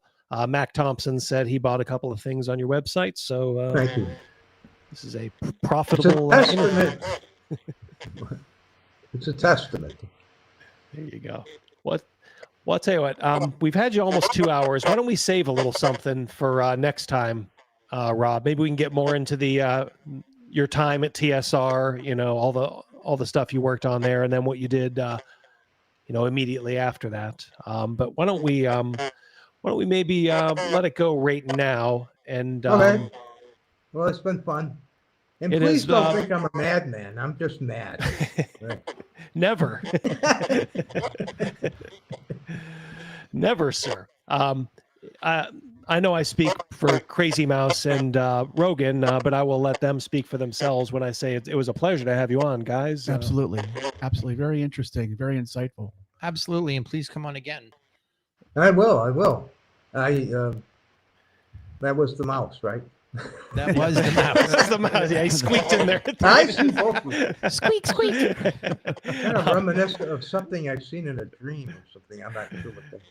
I I'll like have to to hear get that. that into the game somewhere. To send up to the characters. There you go. Well, listen, you have a great, I know it's the middle of the night there, so get yourself to bed and get some sleep, and we will talk. I'm sure we'll talk on Twitter, and we'll have you on, like I said, in the near future as well. Well, thanks for putting up with me. Oh, it was a pleasure. Oh, yeah, it was not not a burden at all. It's great to hear your stories. Thanks, guys. Take care, buddy. We'll talk to you soon, Rob. Bye-bye. Bye now. That was interesting. That guy's cool. Oh, yeah. Yeah. Because of his history, he has so much to say. And, you know, our viewers, you have to remember, he's 5 hours ahead of us. Yep. Yeah, he's 6, actually. So. 6 hours ahead of us. So it's 3 in the morning. It is 3 in the morning. I asked him, I said, is this going to be a problem, Rob? And there was a time that he was rubbing his eyes, and I thought, oh boy, like a little kid, he's ready to go to bed. I was worried about his wife because he said they have essentially like there's like an open plan there, so she can hear everything he says. So I was just worried about his wife being kept up by us bantering back. You know how like sometimes in cartoons, like a lady will take like hedge clippers and cut all the wires. Like I thought that's what she might do. He said he's like I'm literally using a phone line here. There's no fiber optics. He said he was going to try to get some headphones. Yeah. He will hopefully grab a set. He did say he's like, look, when I go to the store, it's 60 miles. Like to the nearest store. Wow. That's what get Scott Garibay to DoorDash over and freak out. Yes, because you can DoorDash headphones. Thank you so much, Joe. I'm glad you guys enjoyed it. Yeah, it's important, and that's I really am. You know, I'm always pissed at Wizards of the Coast for obvious reasons, but them not even reaching out to someone like Rob. Man, and writing writing those books. He said all these people wrote books. Hold on just a second. I just saw it. Where did it go? I'm trying to see who just asked. They want to know where he is. He's over in France. Corsica.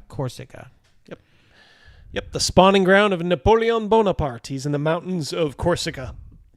His wife, for a while, was outside holding an antenna up on the roof to try to get a better signal.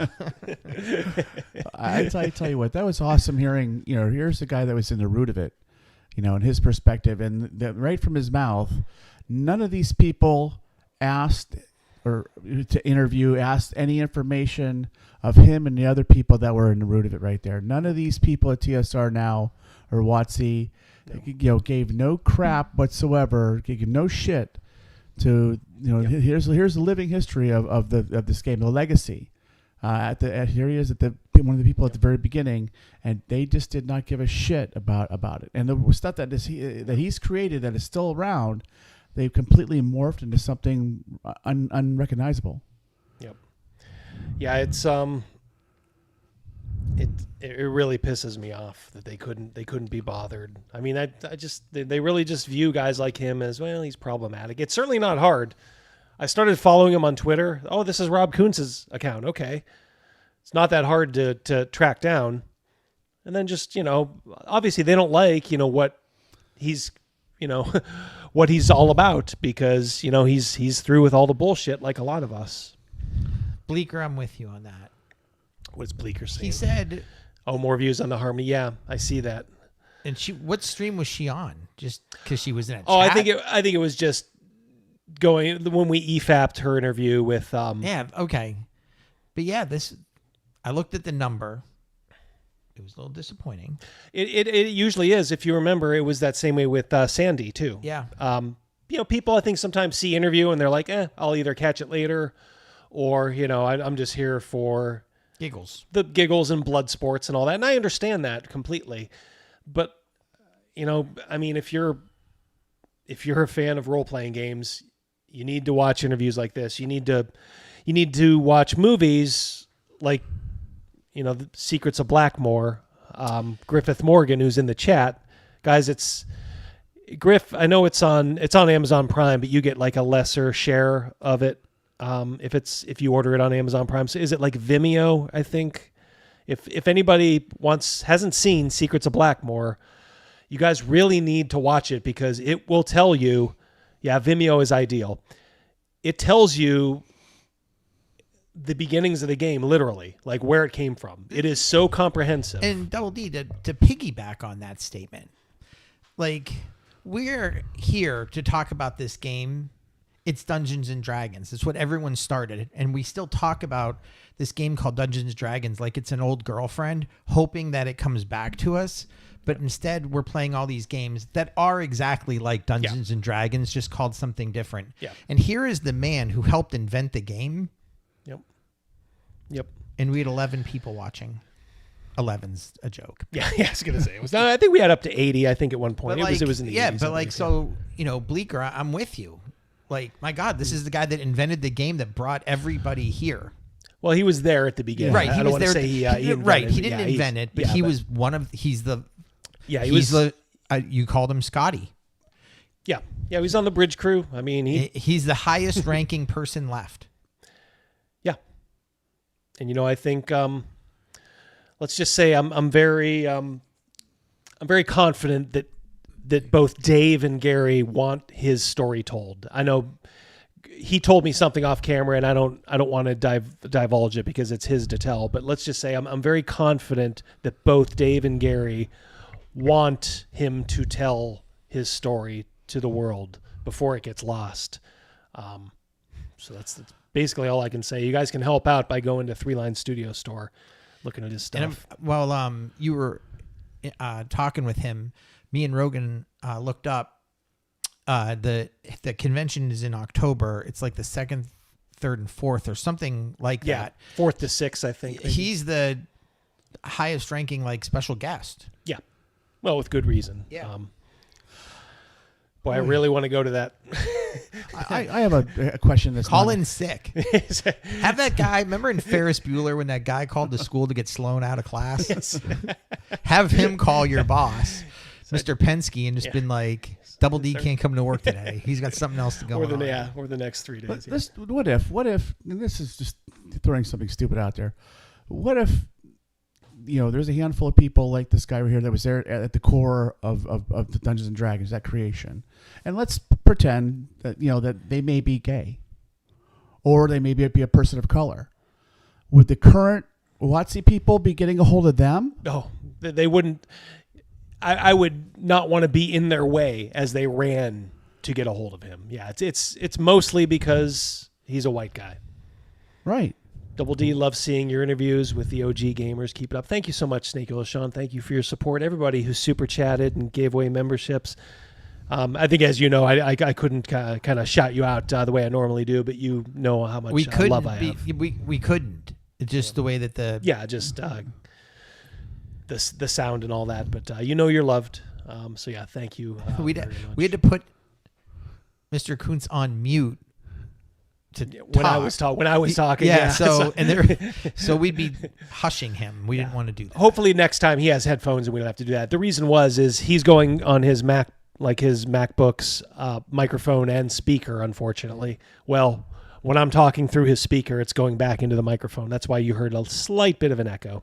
But hopefully that's maybe taken care of by the next time he's on. Yeah, boy, I know Griff is going to be there at Arneson. I really want to meet Griff. Obviously, I want to meet Rob.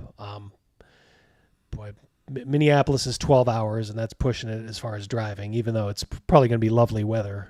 Airplane. Yeah. Train. Train, yeah. Submarine. Oh, yes. All right. Let's take the train. There's the lakes. So we are on a Great Lake. If you follow them, and you can go up to Lake Michigan, and then isn't it the land of 10,000 lakes? That's right. Yeah, we'll find Freaking, some inlet. There ought to be a junk or something. I don't know, something that can get you there. Sailboat. Let's buy a boat and go there. We had a whole We had a whole session of a campaign about buying a boat. Yes. Well, I hope that actually this kind of, if you'll excuse the crude term, busted the cherry as far as Rob goes, because I'd love for like Bill Sylvie, the dungeon delver, he should be interviewing Rob, because Bill's even a little bit closer to those folks than I am. And hopefully others, I think he's willing to talk, and I hope his message gets spread far and wide. I certainly don't want to be the only one, talking to him. Obviously there's issues technologically, but I think those can be overcome. Hey, Bob the World Builder, I know you're going to watch this. Reach out to this dude. I mean, you're a fan of role playing. You have a big thing going for you. Reach out to this dude. No way would he. Prof DM might though. Professor DM might. Oh yeah, he would. Yeah, he I would hope Is that so. Andy Rooney? Yes, yeah, that's Andy Rooney. Yeah, yeah. So yeah. Out of respect. Yes. Yeah, Calvinoni harmonies. Yeah, it's probably a bad time to say it, but I think we're gonna have Harmony on next week. I kind of did want to have a nice 8,000 viewers. Yeah, exactly. It makes no sense, but yeah, I'm kind of interested. She said that she's kind of gone through her 1-to-1 time game. I have questions, I have comments, but yeah, we'll see how she fares in the lair.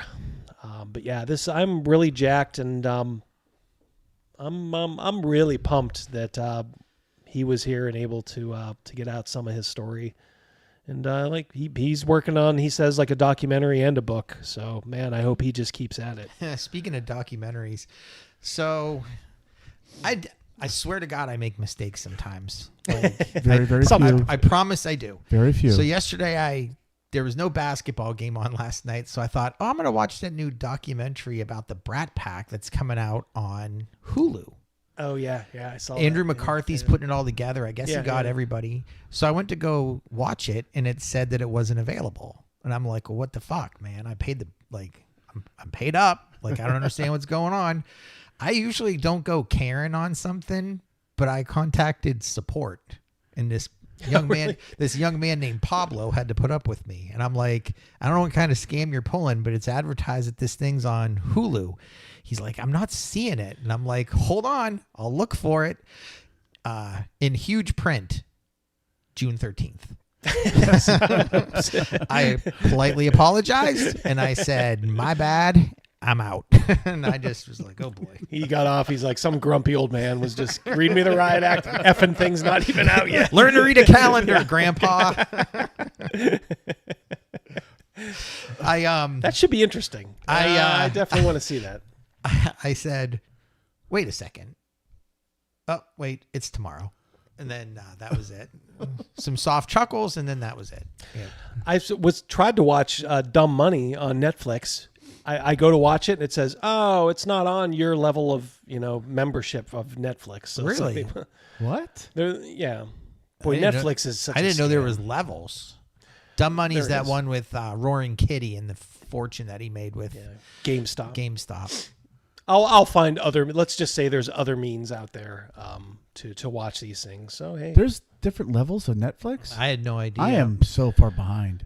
I just paid the well, bill. it went up to like $20, and I realized there's an ad supported one for like $7.99 or something. I'm like, dear, do you mind seeing a few ads? Because we weren't watching a ton of it, and she's like, nah, no problem at all. So I think that's where we're at. We're probably at the lowest. Shit, I'm probably paying. Nas 50 forgot to wear his reading glasses. Yeah. his specs. I'm probably paying $50 a month for our Netflix. I only like 2 people in the house watch it every now and then. You could probably pay a little bit more. They'd come over and role play, LARP these episodes right in front of you. I would pay for that.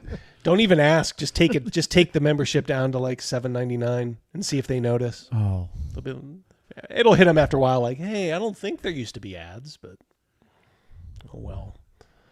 Yeah, the high seas. Yeah, well, I'm not saying either way, Snake Oil Sean, but I did notice there's this app that appeared on one of my devices, BTV. So there's that. Oh well. Yeah, well, I'm glad the regular crowd was here to listen to For Rob. sure. Like I said, hopefully on the replay. Was that DM James speaking Klingon? I think it was a Slavic language of some kind. Oh, okay. Yeah, it's Slavic. I don't speak vampire. I didn't. Put that, we don't talk vampire. I didn't. When I was looking at that, I don't know. Thank you, Mercurius. Mercurius, Yep. he's doling it out in little Damn. little drips. Mercurius, let's shout that out. This crew in here they're just extremely generous all the time. Thank you, buddy. I appreciate you, Mercurius, and Sean, everybody else. Mucho gracias, as always. Tabletop wants to know what was all the ads during tonight's show. All these YouTube commercials, huh? I usually have it set to conservative, which is the least amount. Tabletop epics. We'll start putting in those ads when that girl did the Hardee's commercial. Which one? She was washing the car. Oh yeah. Oh. Was that Paris Hilton? No. I'm talking about the girl. Then she went on role playing. Yes. You're talking what's about his name's wife? Yeah, Marisha Ray. Marisha Ray. Yeah, we'll watch that commercial. What was that commercial for? Armor All or something? I don't even know what it was for. Hold on one second. It was for toothpaste. Do I have that? Oh please, did I save that somewhere? Damn. All right, I'll put that on the short list. Yeah, on the rotation. Damn, I really thought that I had Tonight's that I saved it. Damn. show is brought to you by Pickles. Yeah, Marisha Ray. She was a hottie back then. She was probably tolerable back then. As the kids say, she was fire. Yeah. They're probably onto something else though now. I remember I tried to be cool with my son. I'm like, is this thing on fleek? And he's like, Dad, nobody says that anymore. Yeah. Every dad has to do that to their sons. Okay. I busted out. I knew who the YouTuber Sketch was pretty early, and I was giving Sophia Mouse a ride home from school, and she was watching TikTok, and I said, "What are you watching, Sketch?"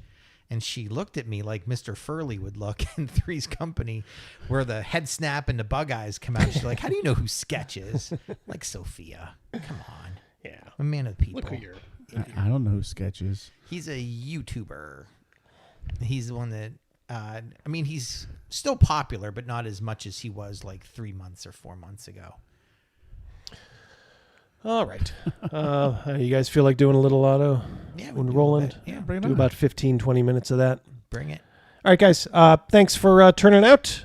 And Double D did mention next week we think we might have Harmony Ginger. Yeah, I think she said absolutely. So we'll talk a little bit with Harmony. See what our gal's up to, and we'll we'll ask her how her campaign's going, which, get your questions ready for one-to-one time in Jeffro. I'm sure she wants to answer them. So, Swing Mr. dancing. Furley. Mr. Furley, yeah, swing dancing. Yeah, so that should be interesting. And I'm going to try to...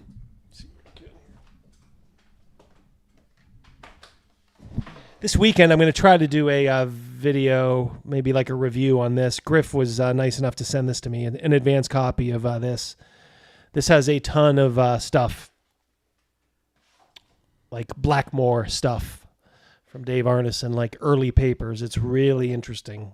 So when that's... I think he might be taking pre-orders right now. Fellowship of the Thing, I believe. Bacon says, great interview, Double D. Thank you. Thank you, guys. I appreciate Bill's leaving. Yep.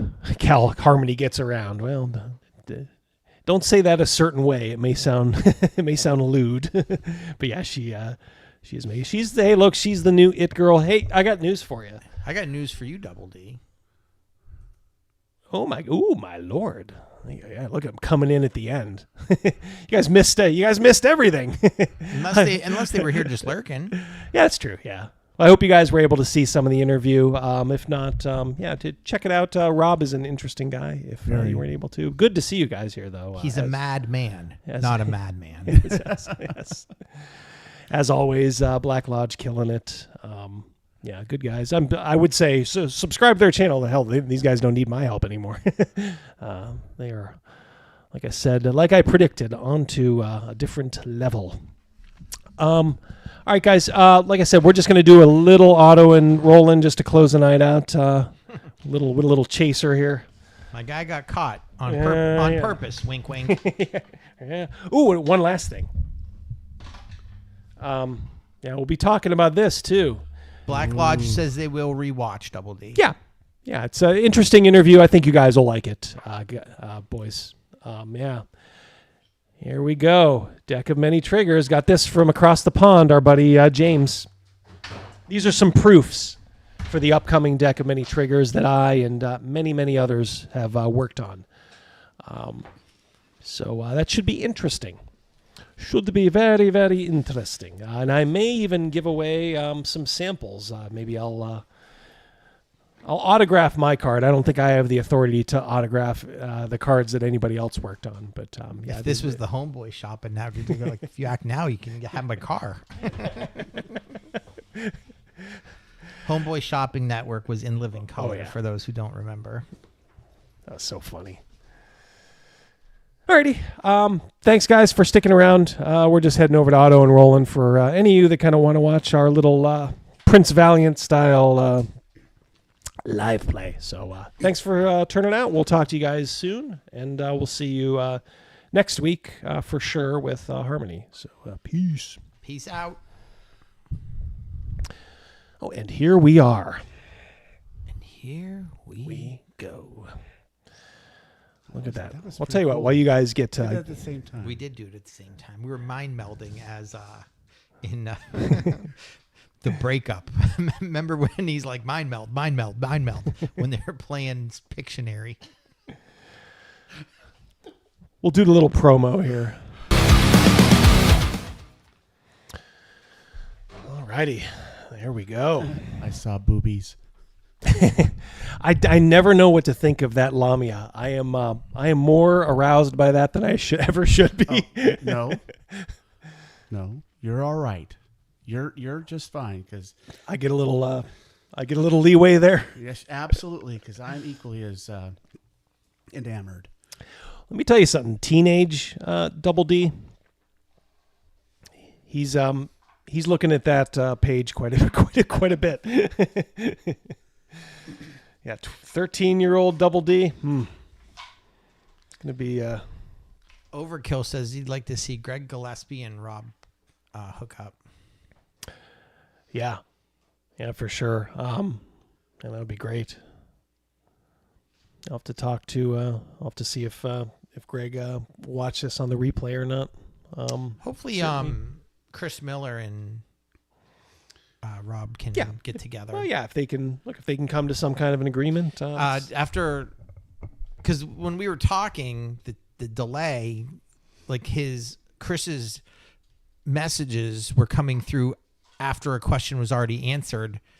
And then he said, well, I don't know if you could get me into a bookstore or whatever. He's like Target, Walmart, you know. They'll figure it out. I hope they do, yeah. They'll figure it out. Alrighty. Well,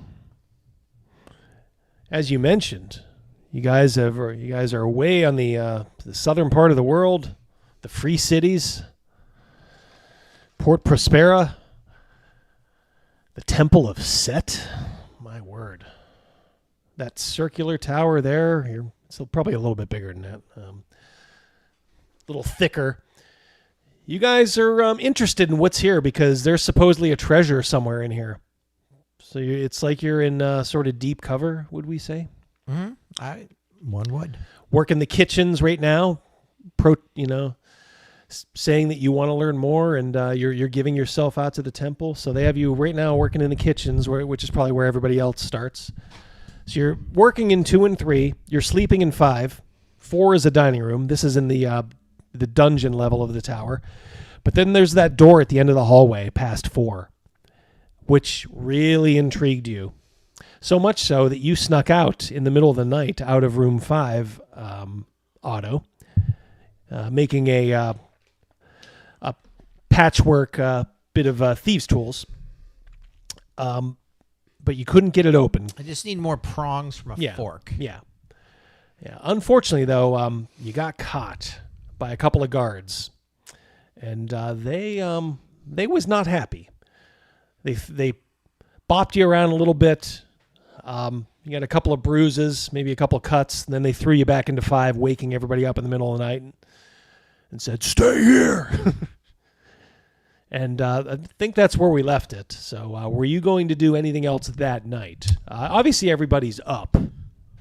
Just when me and Roland are by ourselves, I tell him this was a good thing. Like we have access to knives.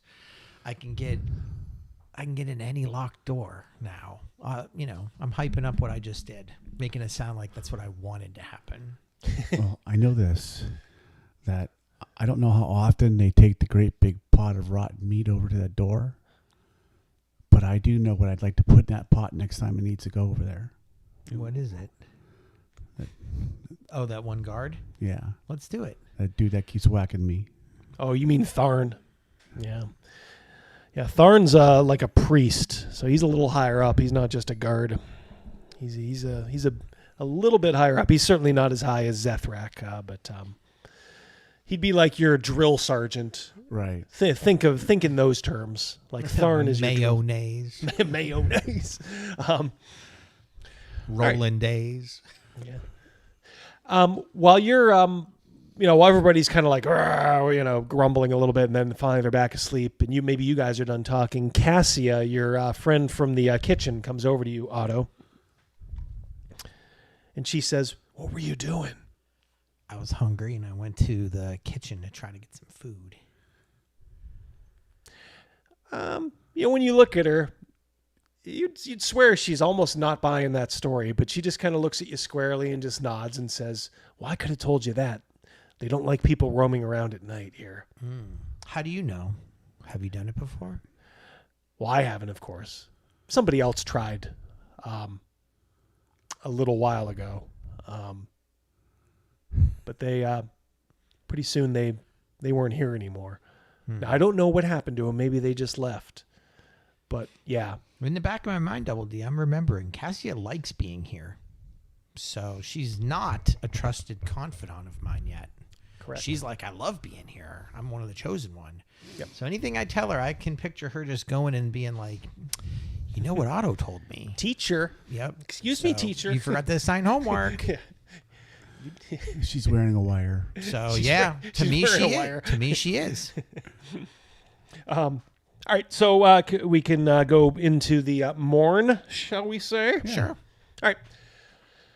The guards come in, and up and at them. Come on, get with your duties. Breakfast needs served. Just every opportunity I have, every opportunity I will take, I will go through that book. Oh yeah, okay. I will, learn that book, not, for one specific reason. Yep. Not to gain any knowledge. Should we have the chat? Tell us who's playing Tharn. Yeah. Yeah, who's?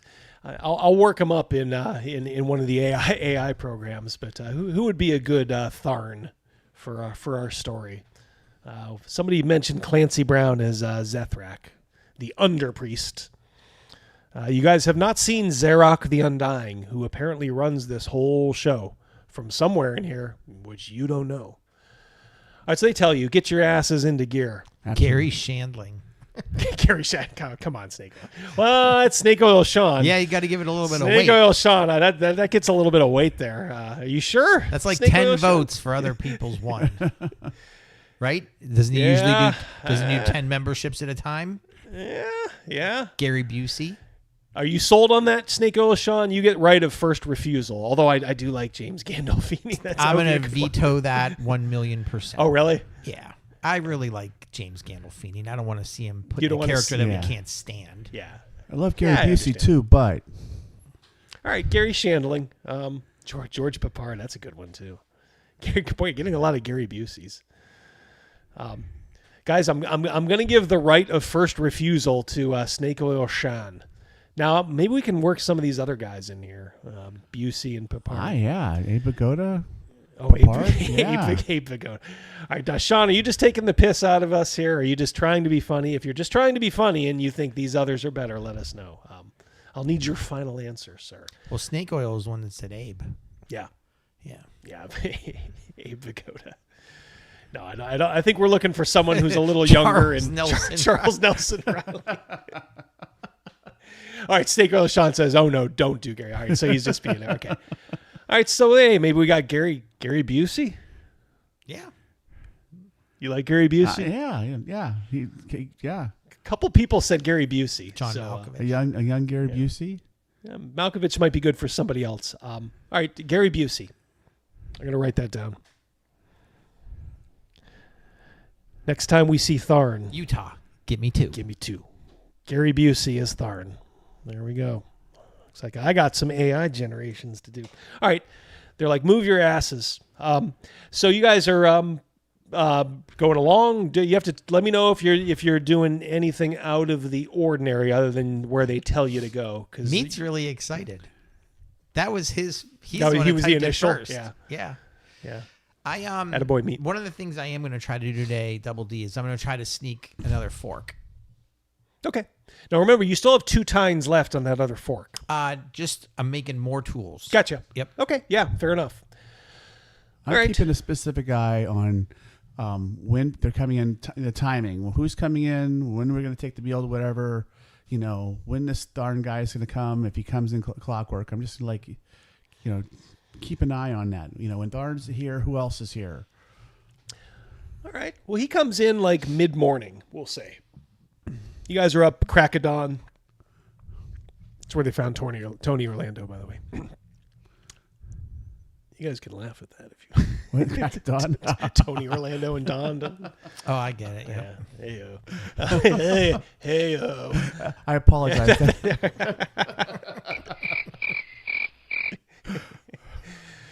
Thank you.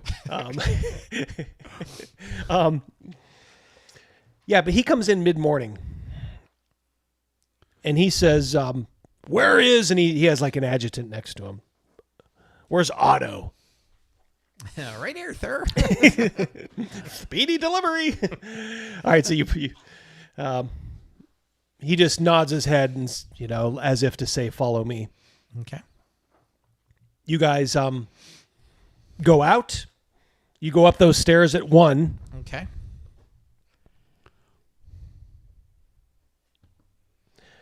You go into the main floor of the tower, and you go into room number 8 there. Do you see that? Yes. Okay, right by the stairs. Mm-hmm.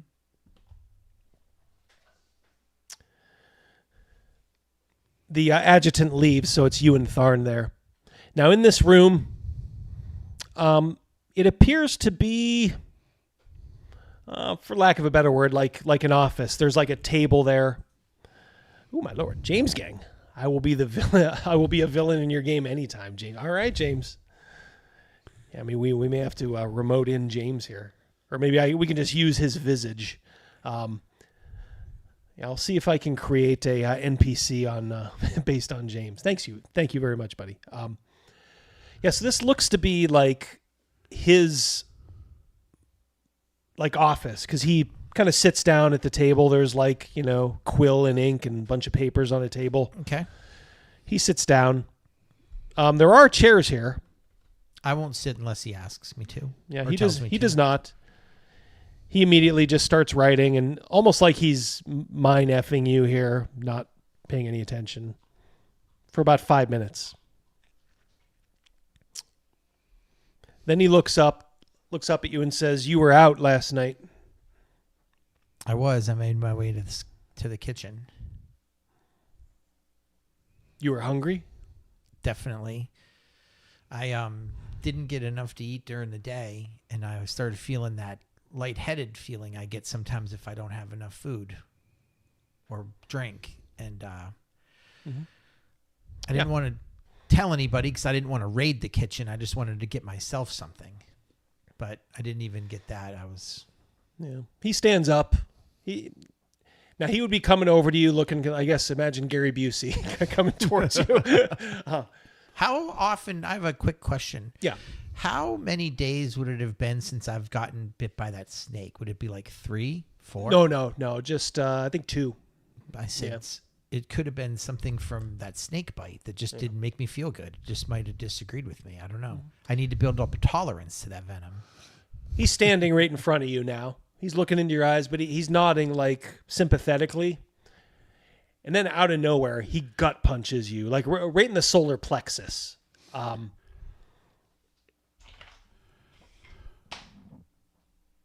Yeah, he connects.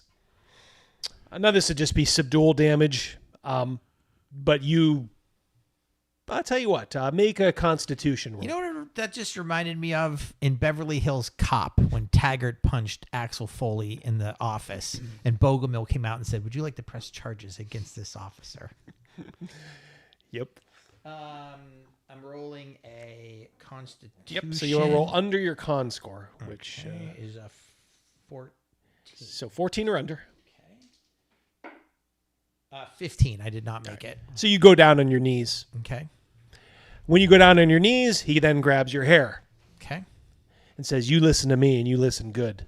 You follow the rules around here, or things are going to go very badly for you. Do you understand me?" I do. He kind of releases his grasp, but as he does so, he kind of flings your head back. He says, "Get the hell out of here. Go down to the kitchens and don't ever have cause to come up in here again. It won't go good for you." Absolutely. All right. So about 15 minutes later, you see him come back down. I look at him and I give you the question, the nod, if you're all right, kind of nod. Is anybody watching me? Double D? Yeah, it's a busy kitchen. You never know whose eyes are on you. Well, I subtly make a throat slash. Okay. I got it. And then I scratched my neck afterward to play it off, in case anybody was. Yep. Cassia is looking at you, and all she says is, "Are you okay?" Couldn't be better. Thank you. Yeah. I lean in and talk to the wire she's wearing. I'm just fine. I'm fine. Everything's great. Everything he did was perfectly legal. Yeah, I guess Shirley says, "So lethal weapon, Gary Busey." Yeah. Yep. Mr. Joshua was his name in that movie. Yep. Jorvik says to you, he's like, "Your friend likes to live dangerously." I think it was a mistake, but I wouldn't say that. I think we just made a mistake. Yeah. If you say. All right, come on, we got to get this over, And thus your duties are carried out through the morning. In the afternoon, once, breakfast is served. They don't really seem to do a lunch here. It's just like breakfast and dinner. In the afternoon, you're to go up for your studies. anything you guys want to do, you got to let me know. You try to get away, make a run, go somewhere else. Da da da. I have an idea. Snake oil shot.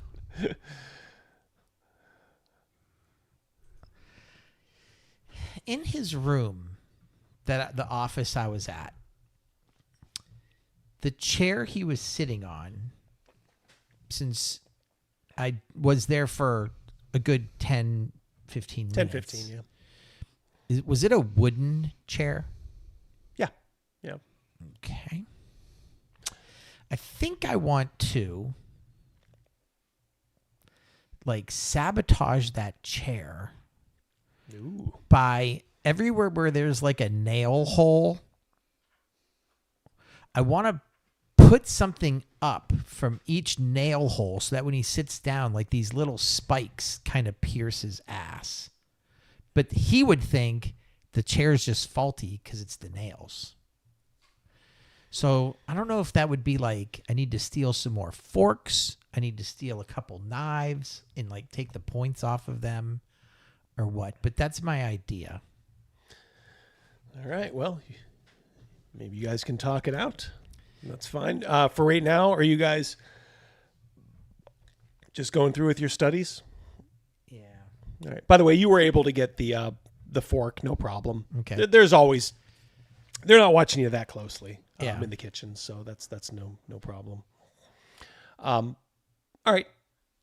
I should ask Tharn, can I get extra food tonight? Yeah, so I don't have to sneak out. Yeah.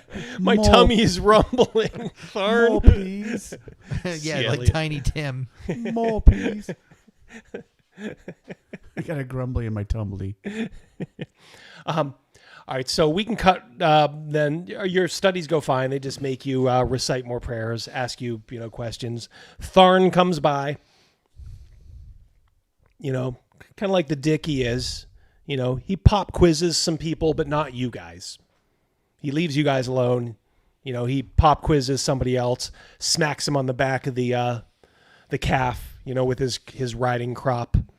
Oh man, Niedermeyer would have been a good choice. Niedermeyer. You do have to take him a little seriously, and 80s Gary Busey would have been a little more serious. All right, so it's getting towards dinner. Again, they tell you, all right, now get your asses down to the kitchens. With little supervision, it seems. They just tell you, go to the kitchens. So it's, like I said, late in the afternoon. Anything you want to do now? No. Just our duties. Okay. Well, down you go. You go in through the first floor, down the stairs down. You take the... like I said, you just prepare dinner. You have to take it to 4.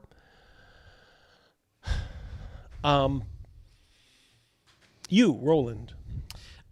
Are we in 4 right now taking him dinner?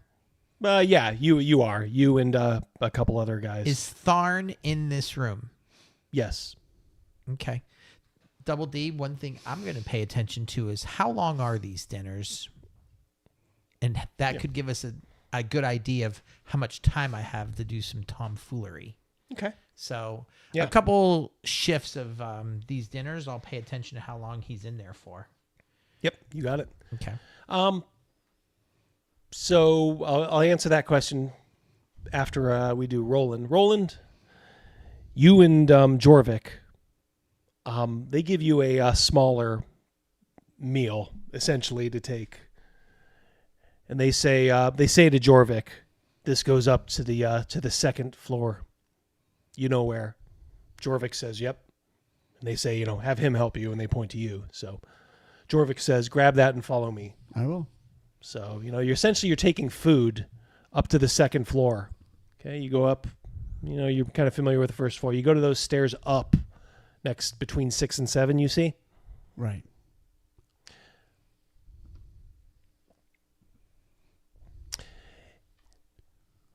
Oh. So as you're going up, he takes you from 6. You head down towards 2. Do you see where 2 is there? Yes. Okay, the door is open, so you see this beautiful floor in there, this beautiful mosaic floor. But, Jorvik keeps going. And then he raps on door 10. I'm keeping an eye on everything. Yeah. Not that I'm going to remember it, but I'm keeping an eye on everything.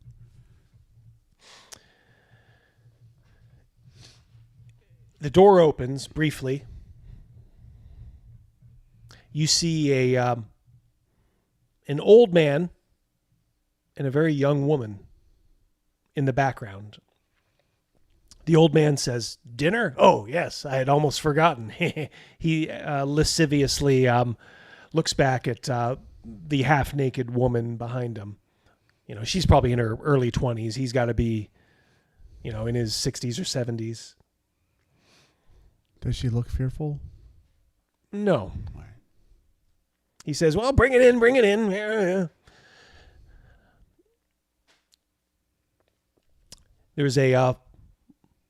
There's a nice bed in here, some side tables, dresser. This is obviously his personal room.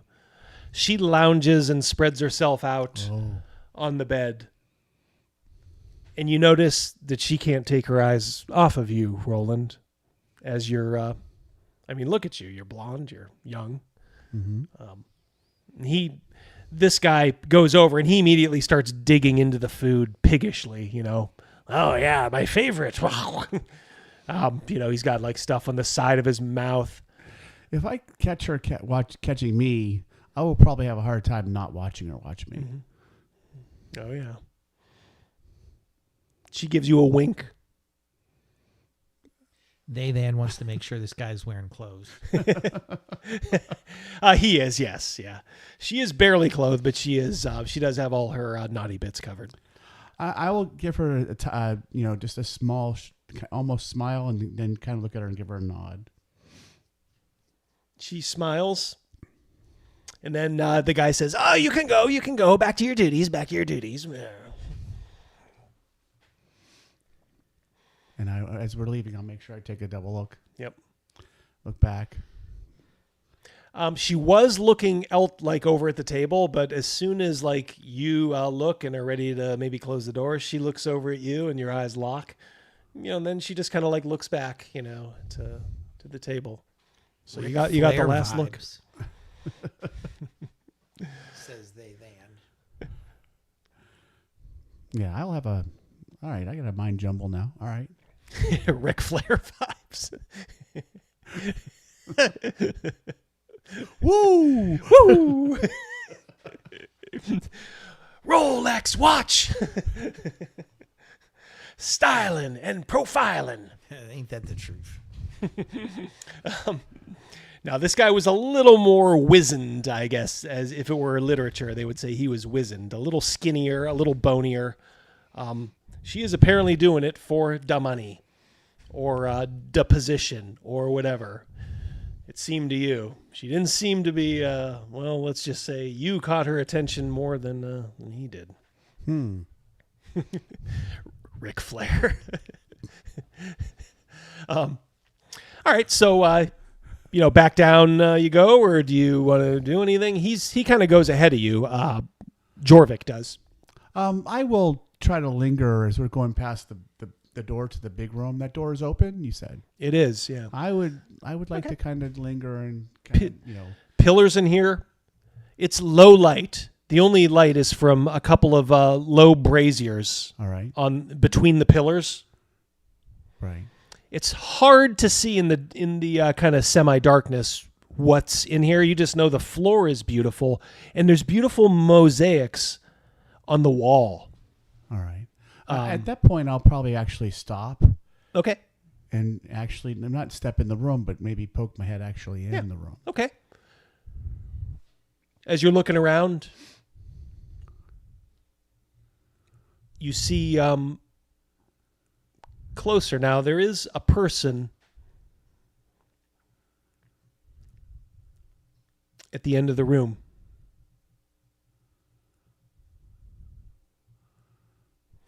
He's just sitting in the floor, Indian style. Sorry, Native American style. Crisscross applesauce. And looking, he appears to be in contemplation. Okay. I know it's dark, so it's probably not going to get a very good look at in perspective.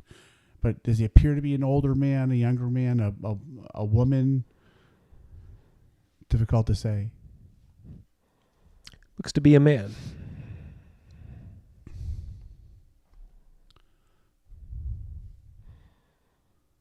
Long dark hair. Okay. I'm thinking now, I don't think I recall seeing any of the men around here the last couple days with long dark hair. It's from too far of a distance right here. Right, okay. Maybe breaking your concentration, you hear a low, "Hey," behind you. It's Jorvik saying, "Do you want to end up just like your buddy?" No. Let's go. I'll follow. I will kind of stay quietly. Mm-hmm.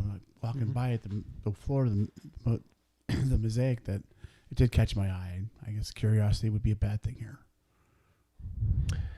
You were drawn certainly to that figure sitting in the middle of the floor. Your head's probably spinning. I mean, you had a beautiful woman eyeing you up, and then you got this man just sitting in the middle of this huge open floor. So this man made an impact as well. Yeah. All right. More on your feels. All right. Okay. So, back down you go. Jorvik seems like the kind of guy who uses the urinal right next to you and just, yes, exactly. while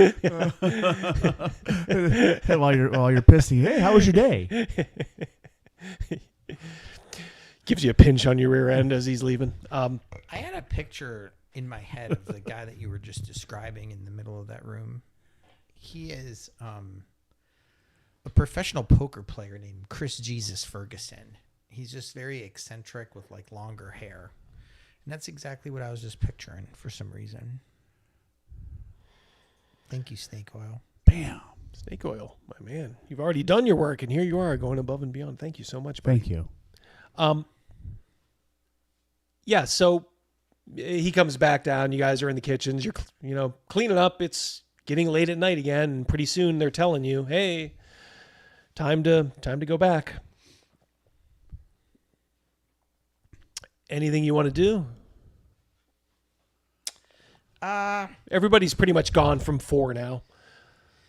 You know what they do say though? Well, did I pay attention about how long it was? Yeah. He was there about an hour. Okay. He was there about an hour. So I have about an hour. All right. Actually, I'll pay attention to that tomorrow to see if it's consistent. Towards the end, you two and Cassia are told, "Hey, clean up 4 and then turn in." Okay. By your kitchen supervisor, who doesn't even, and maybe it's an unwise choice, but he just kind of picks you 3 and say, "Hey, go over there, make sure everything's," essentially like you got to bust the tables. Okay. I've seen that done. Yeah. All right. So here's what's going on. You're watching everybody file out from 2, from the kitchens and 2 over to 5, to turn in for the night. And you 3 now go down to 4 to make sure everything's cleaned up for the morning. Nobody else is everyone's nobody. Gone. It's just you 3. Oh, all right. Cassia just says, "All right, I'll get this." She immediately gets the first table and takes stuff in her arms and then takes it back to the kitchens. So now it's just you 2 literally looking at each other. All right. While we're alone, this is like our only chance. Like we're never alone. Right. So we're like 2 jabberjaws. I'll tell him like, I want to do something to that Tharn. Like he roughed me up pretty good upstairs. Shit. He sits on a wooden chair. I want to do something to that chair. Whether I want to spike his ass with it with some splinters, maybe cut the legs off and just have it be balanced. Oh, that's a good one. I'm going to cut the legs off and just have it balanced so that when he sits down, he falls. Like, either going to be in front of other people and be humiliated, or just on his own, you know, just like what the hell just happened here? That's what I want to do. I want to file the legs off his chairs and then gently put it back together. You do see sitting in dirty in front of you, you're probably where Tharn was. In fact, it might have even been the one they used, a serrated knife. I'm going to try to grab that. Well, easily done. It's just you two. I mean, hide it, to make it back to the room. Yep. It's right next to your fork. Yep. As we're comparing notes, I'll tell him about the big room upstairs with the fancy floor, it being dark, but the one person sitting in contemplation that I found deep in prayer. I would assume so, but there was just something about it. Don't get any weird thoughts. An aura? I don't know. There's something pulling. You hear a whistling coming from the hallway. Doesn't sound like Cassia. I'll start grabbing stuff and getting ready to bus. All right. As you're grabbing, you see a figure go by the doorway heading down towards the end of that hall, that mysterious door. All right. I'm getting right to the doorway. Yeah. And once they've passed, I do want to take a peek out. Yeah, you could swear it's that old man from upstairs, the one with the woman. Oh. He continues walking down. Do you follow? What are you doing? I mean, not follow. I guess I'm watch. watching. I am watching. Yes. Okay. At this point, I'm absolutely watching. Do you know him? I'll tell you about it. Okay. So is he walking double D? He walked past 4 to the door at the end? Yes, he did. Okay. The very same one you tried to get into. Yeah. You can hear a rattling of keys. Okay. He opens that door. You can see a faint, glimmer of light in there, but no detail, of course, from this distance. And he closes the door. All right. At that point, Cassia comes back and says, well, you guys get the rest? Oh, come on. We're getting it. This is new to me, but... Yeah. She's like, just throw it in the bin back there. Absolutely. You're good at this, Cassia. Oh, thank you. Yes, I consider myself a prize pupil. You're definitely one of the chosen ones here at SAT. I think we could learn a lot from her. Mm-hmm. He promised her a part in the next Tarantino.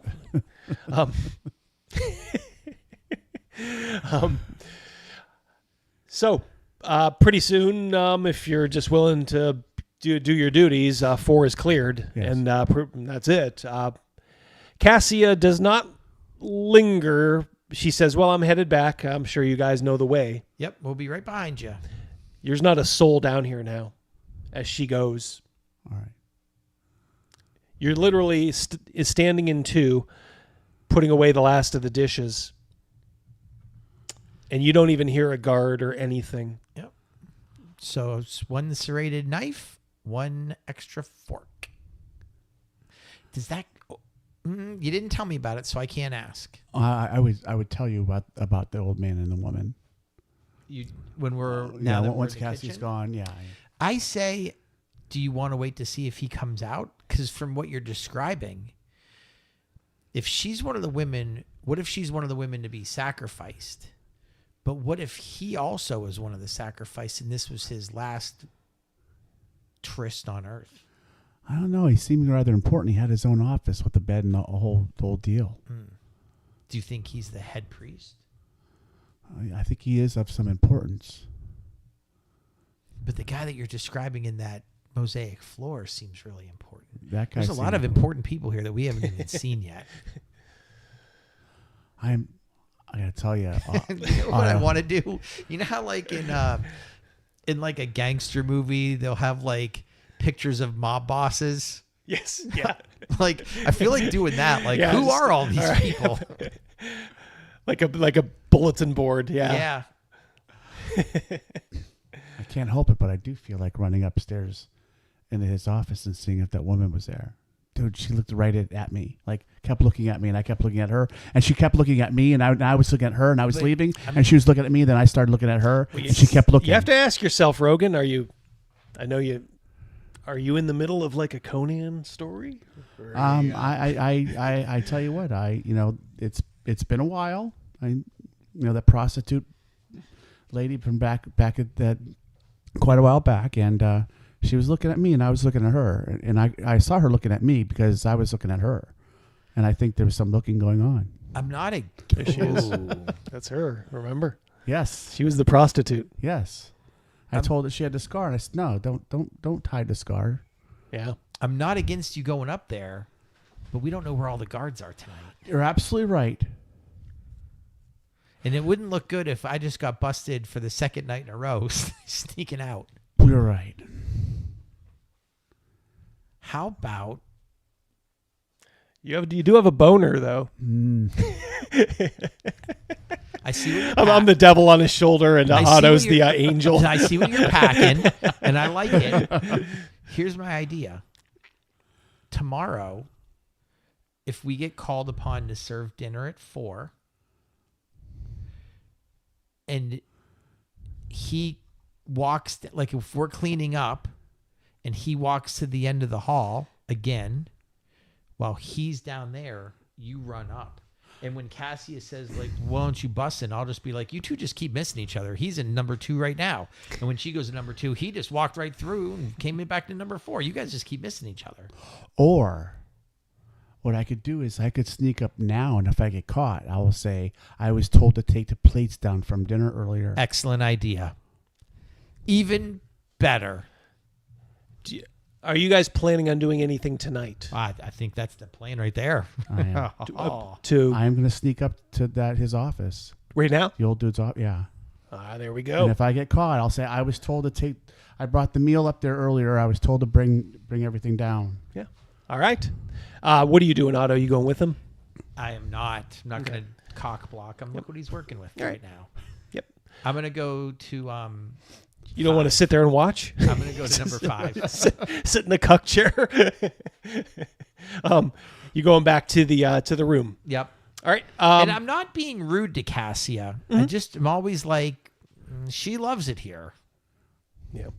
The good news is people are still up and about in the room, so it's kind of hard, and there are a lot of people in here. So you can kind of get lost sort of in the, the mix, I guess, as it were. But Cassia just remarks to you like, "Oh, I see you found your way back," and kind of laughs. And then she just says, "Well, I am really tired," and she just kind of like collapses on her bed and turns you would almost say purposely, but obviously probably not, the other direction, away from the door, away from you. So, okay. So yeah, it's almost like, well, no suspicion there, I guess. Cold shoulder it is. Fine with me. So everybody's just kind of washing, getting everything done. Farking ice holes. Is that a little Roman Moroni there, Surly? I recognize that. You farging ice hole. Yeah, call it Tower Dash for more hot sauce on the taco, yeah. Okay. Are you taking anything with you? You just going up, raw dogging it? Do I need a tray? I should grab a tray. Oh, I shouldn't have even said anything. No, I'm not grabbing a tray. No, I didn't even thought my mind. No, that's probably a good idea. Nope. It didn't cross my mind. I'm going right up. All right, up you go. First floor. I am keeping an eye. I'm not running, blind, sort of. Yep. Yeah. It's just a short hop over to the stairs up. You can't see anybody here. It's late at night, obviously. Up to 2? Yes. You go up? I will stop before the door. If is it open? In 10? Yes, in the big room. It's closed. Okay. Yeah. I will even slower, quieterly walk past that door because there's something about that dude in there. Oh, you mean you're talking about in the center? I see. Yes, no, that is open. Yeah, that is open. Yeah. That's 10, right? I'm going there, but I wanted, like I said, the big room, the doorway to the number. Yeah, where the guy was. Yeah. Yes. It's dark in there. Maybe some of the braziers have burned out, so it's hard to tell if anybody's in there now. You'd have to go in and investigate. Do you want to do that? No, I'll stop. Okay. I'm not looking in. I can't. Do I hear anything? I'm doing this kind of quickly. If I don't hear anything, okay. You don't hear anything out of the ordinary, but this is just like a drive-by, like a 5-second, 10-second drive-by, right? Absolutely. Then I'll walk by as quiet as I can, briskly. Okay. To 10. To 10, yes, absolutely. Right. Well, that door is closed, as and I said. I will try the door. Yeah, it's open. I'll open the door. Yeah, you see a lone torch. All right. On the wall, casting light for the room. You see the body, the beautiful woman on the bed. She picks herself up a little bit on her elbows, and she smiles, and she says, "Close the door." I will close that door. She motions you over with her fingers. I'll find it difficult not to do it. She stands up when you get close to the bed and looks right in your eyes, and boy, is she a beauty. And she just says, "I was hoping I'd see you tonight." Maybe that's where we leave off. Oh. I'll definitely remember what we're picking up. Thank you, everybody. Yes. Thanks a lot, everybody. Someone call for a plumber? Cue porno music. Make sure you have some plumber butt there.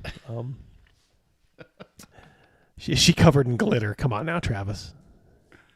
Walk around. All right. Fluffer pillows. All right, guys. We're going to get out of here. Let these guys go. Back to basic. All right. Love you all. Peace. I'll send you out. I'll send you out with something. Happy Father's Day if it applies. Oh yeah. Happy Father's Day to all you fathers. All you motherfuckers out there. Happy Father's Day, guys. Thanks a lot. Yep. Take care, guys. We'll see you.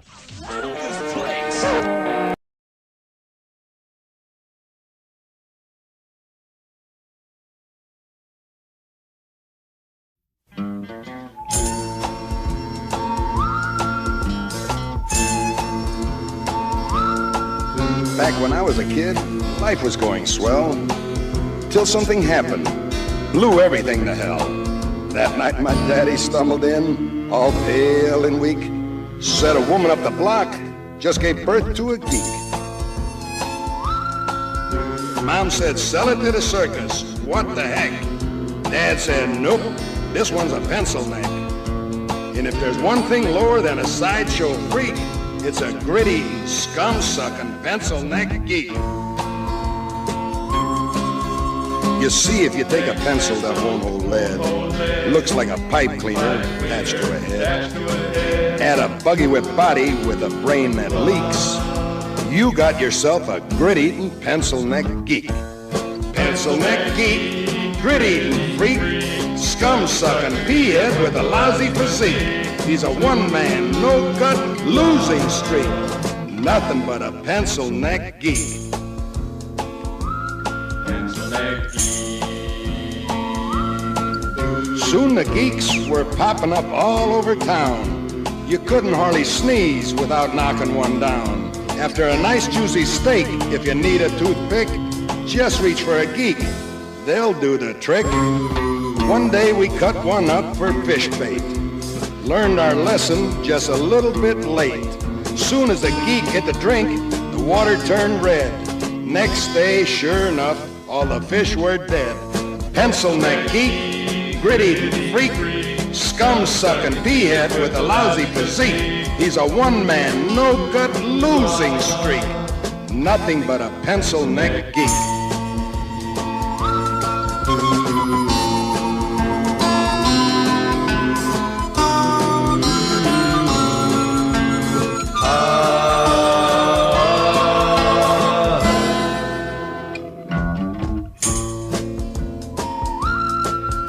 Most any night, you know where I can be found.